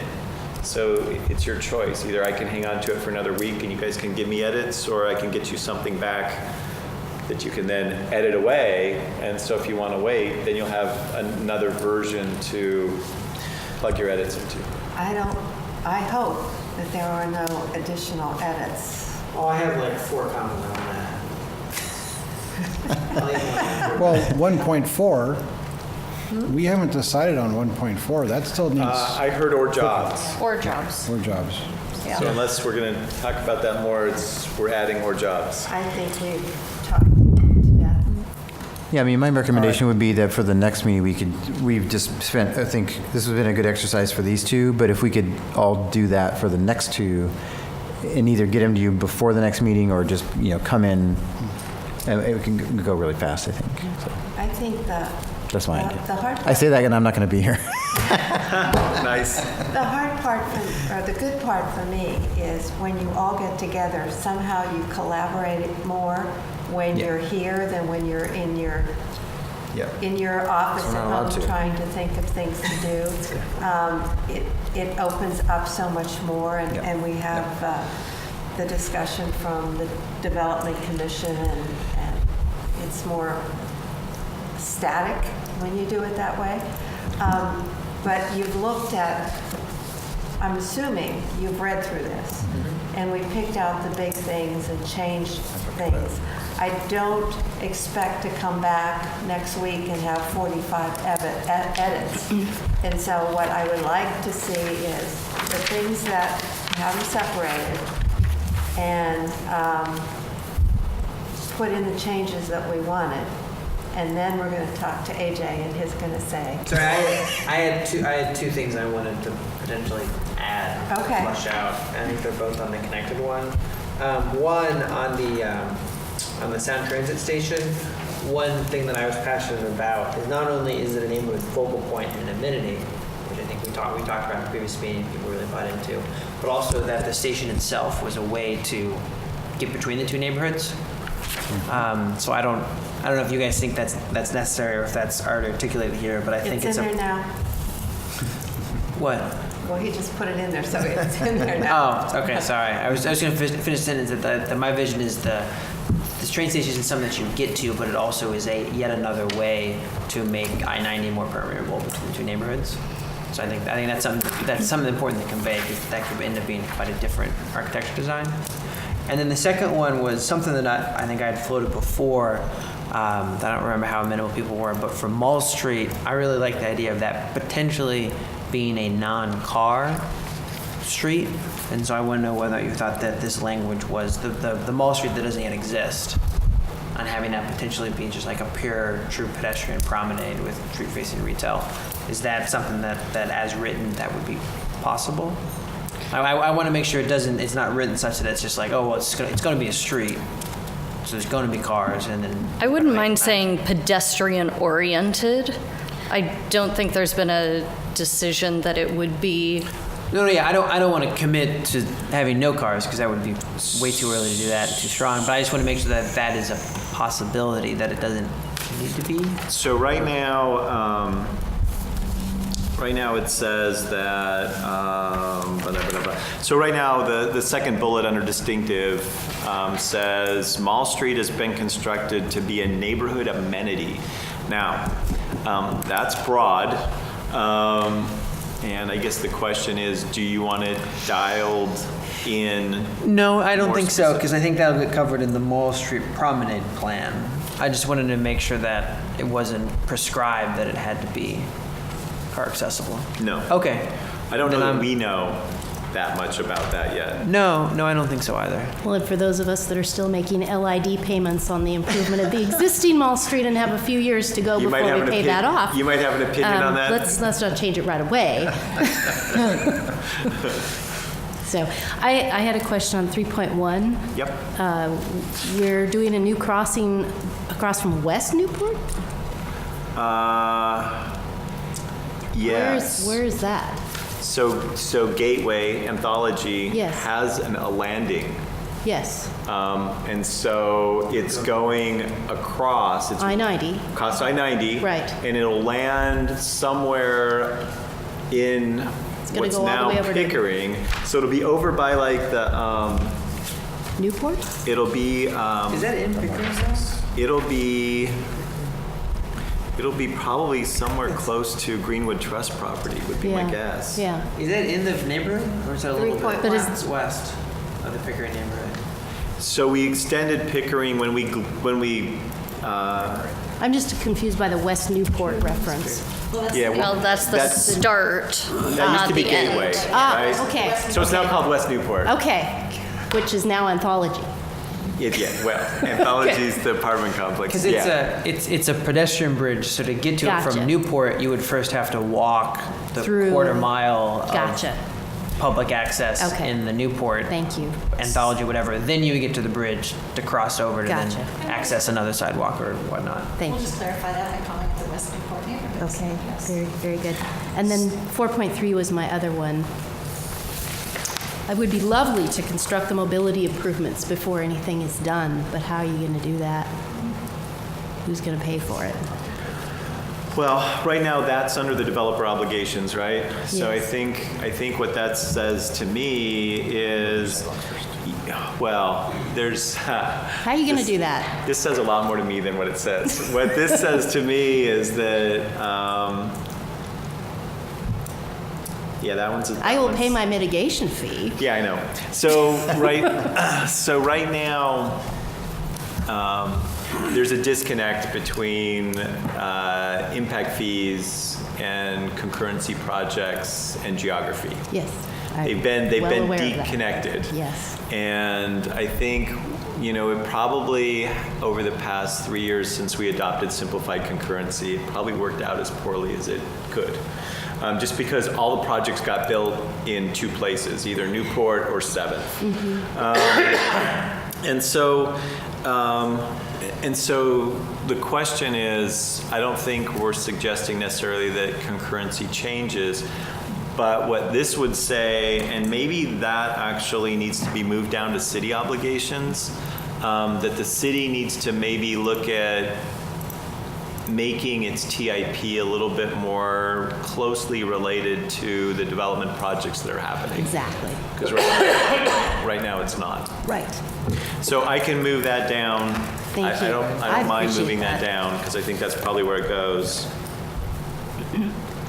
I had one comment. Keith, you mentioned the importance of the future statements, and I don't think I saw in either one of them a discussion of the overcrossing of I-90 and connecting the two neighborhoods. It's in this portion, but I don't think I saw it in the vision. I thought it'd be worthwhile to have it. And that might be to AJ's point earlier when he was lobbying for a third section. So talking about the regional growth center maybe as one thing. So maybe there wants to be a paragraph about what we envision that being with this crossing, this new crossing of I-90 being that connector piece, which might also coincide with the Sound Transit Station, which will become a destination and a hub for both neighborhoods. That's been part of our conversation here, but has been somewhat lost in the text. And so that, I don't disagree with AJ that might want to show up in some form. So maybe there's a connected paragraph of the future regional growth center before we dive into each neighborhood description. And then in the neighborhood descriptions, it should mention that that whole neighborhood needs to connect back to that hub too then, right? Yeah. Or in some way. There should be some language in both of those. Yes. And then one last thing under distinctive for measures of success, you've got redevelopment densities allow for the realization of the regional growth center housing targets. You might as well just add and jobs targets. Yes. So, Keith, when you circulate these, in addition to PDF, is there any chance you could provide these in Excel or Publisher or whatever file you're using?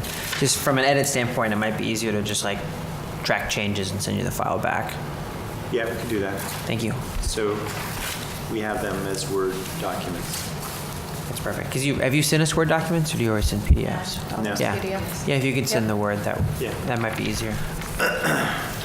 So I had brought up at the beginning the idea that I think the future paragraph should be split up into the subject areas that I think are most important and are reflected in the other cities' neighborhood visions that I looked at.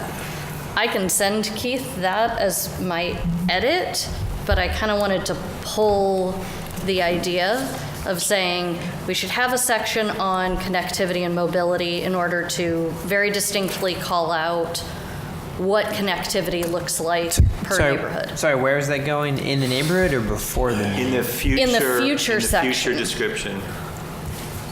So the idea of being able to maybe flesh out the future idea of a neighborhood a little bit more and call out the specifics that are related to parks, connectivity. But isn't that the whole point of the measures of success section? I don't know. I kind of feel like you would just take those bullets and then just repeat them in paragraph form, which is fine from a readability standpoint. I think the staff and I might be the only ones that like bullet points in the room. I do. But I don't see how you would anything that you would want to add to that paragraph that's not covered. I feel like I would take that as, well, then we should just add it as a bullet. So it might be a great exercise to do to kind of get your thoughts organized. But then if you find yourself adding something to that paragraph, then maybe then your actual feedback is, okay, that we need to add a bullet to a particular column in the measures of success if my vision is articulating something specific that I don't yet see. I think part of my problem for now is the idea that because of the format of the columned area, I just find it really hard to read. And so I want that stuff easy to read in the paragraphs. But maybe that'll change based on the formatting of that. Mm-hmm. Actually, valid point, because I look at this and it's hard to understand. It's difficult to read, not hard to understand.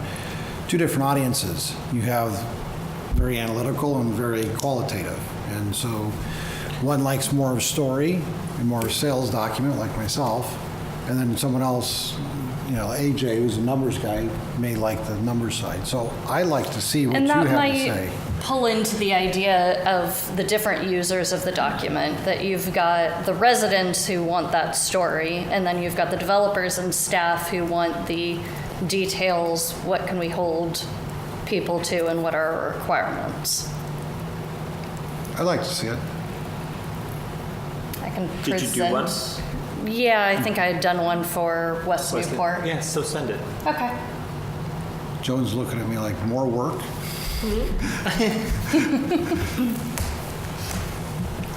Okay. I was just trying to tie them back and forth. And in one of the sentences, it says something about, where are we? Will create a daytime vibrancy which will be matched by the nighttime activity of the residents that call this neighborhood home. So the night and day is actually already incorporated into the future.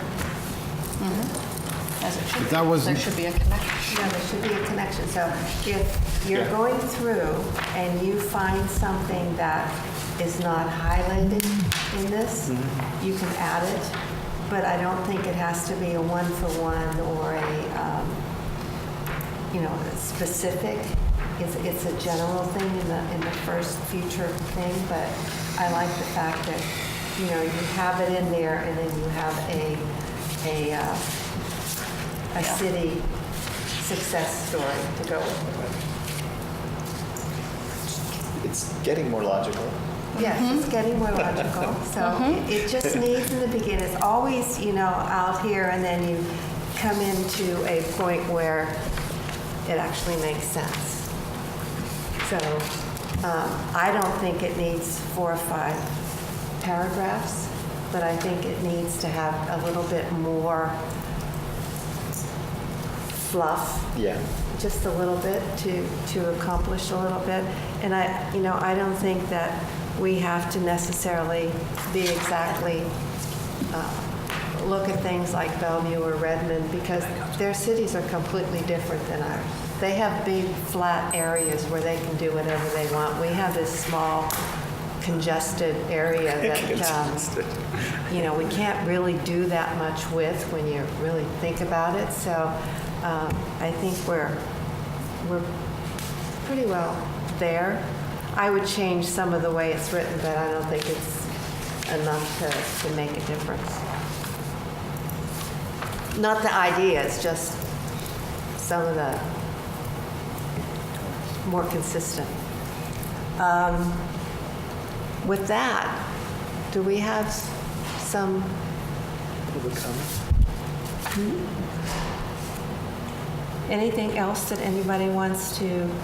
I'd just like to say, I think on behalf of all of us that are non-commission members, that we really appreciate the ability to be part of the Thank you, discussion. yes. Thank you very much. And we appreciate you Absolutely. here. And I think that when you guys put together the task force, I think you did a really good job. And I think that I don't want to step on your toes but I think we're coming to basically kind of the same areas, only getting it to a point where the city can actually use it and go forward. I don't think we're coming up with any new ideas. We're just kind of taking what It's you all have. good. It's all an improvement, yeah. Yeah, so next time you'll have, I would like to go over, just making sure, like 10 minutes in the next meeting and just making sure that everything works, and then go into the next two. Yes. Can I throw something out there, or are you closing up? Do we? you I'm trying say- to get you can- to a point here. What? Speak. Do we have a lot of language about making SR 900 and 990 better, with 900 shrinking and 990 becoming more permeable? The intersection is a giant footprint. Is there anything in the vision we want about fixing the actual interchange to make it less of a giant chunk of land, or is the kind of the vision is like the giant circle on ramp? Like we're kind of just stuck with that, and then we'll just build around it. So since the city owns the interchange, what would you like to say about that? But no, do we own? That's we own the interchange? WashDOT. I think it's WashDOT. It is WashDOT. Yeah. I'm sorry, Joan. We focused on the visions for the neighborhoods, right? But to your point, there is language in here that talks about trying to remove the barriers that right now exist between moving around in the neighborhoods. I'll go back and look at that. I think it's a valid point. I don't know. I'd have to go back and read to see what we've got in there. At the end of the day, it's going to be the city working with WashDOT to try and do those kind of things. Because you guys are working closely with them on the new Front Street interchange, Right. Which would certainly be in the East Lake vision statement. I was wondering if we would want So something. we tried to do, I'm gonna look at Carrie. So we tried to revision SR 900 when we were working on the Raleigh Development Agreement. And we got far enough into it to start talking about, could we turn it into a boulevard with a landscape median, and then it just got really hard, and it just was one of those things that we just lost energy. So this is the place that you want to put stuff like that, because it's a reminder that we should be having those conversations. So let me look at that, and I'll specifically kind of see if it needs more. Because we talk, there's a lot about 900, there's a lot about 9 sound walls and bridges and whatnot. What if the interchange itself? And there are policies in the Central Issaquah plan that talk about that too, but you're right, bringing it to the forefront is a reminder to do that. And, go look at those policies that are in the plan. It's helpful. And that's probably a good idea, because when ST3 comes in, if we pooch the highway, that would be a great excuse to change that whole area, right? Because we're already working with WashDOT. We're trying to conform to ST3. Might be a good time to get all that done, right? It could be. It's a heavy lift, but if we don't work on it, nobody will. Yes. Good idea. Okay. Sorry. Good to see you resolve. Joni, you're saying? I keep looking down there. You could have just But they're all ignored good me. ideas. This is great. It was a great idea, actually. You're done? Bring it home.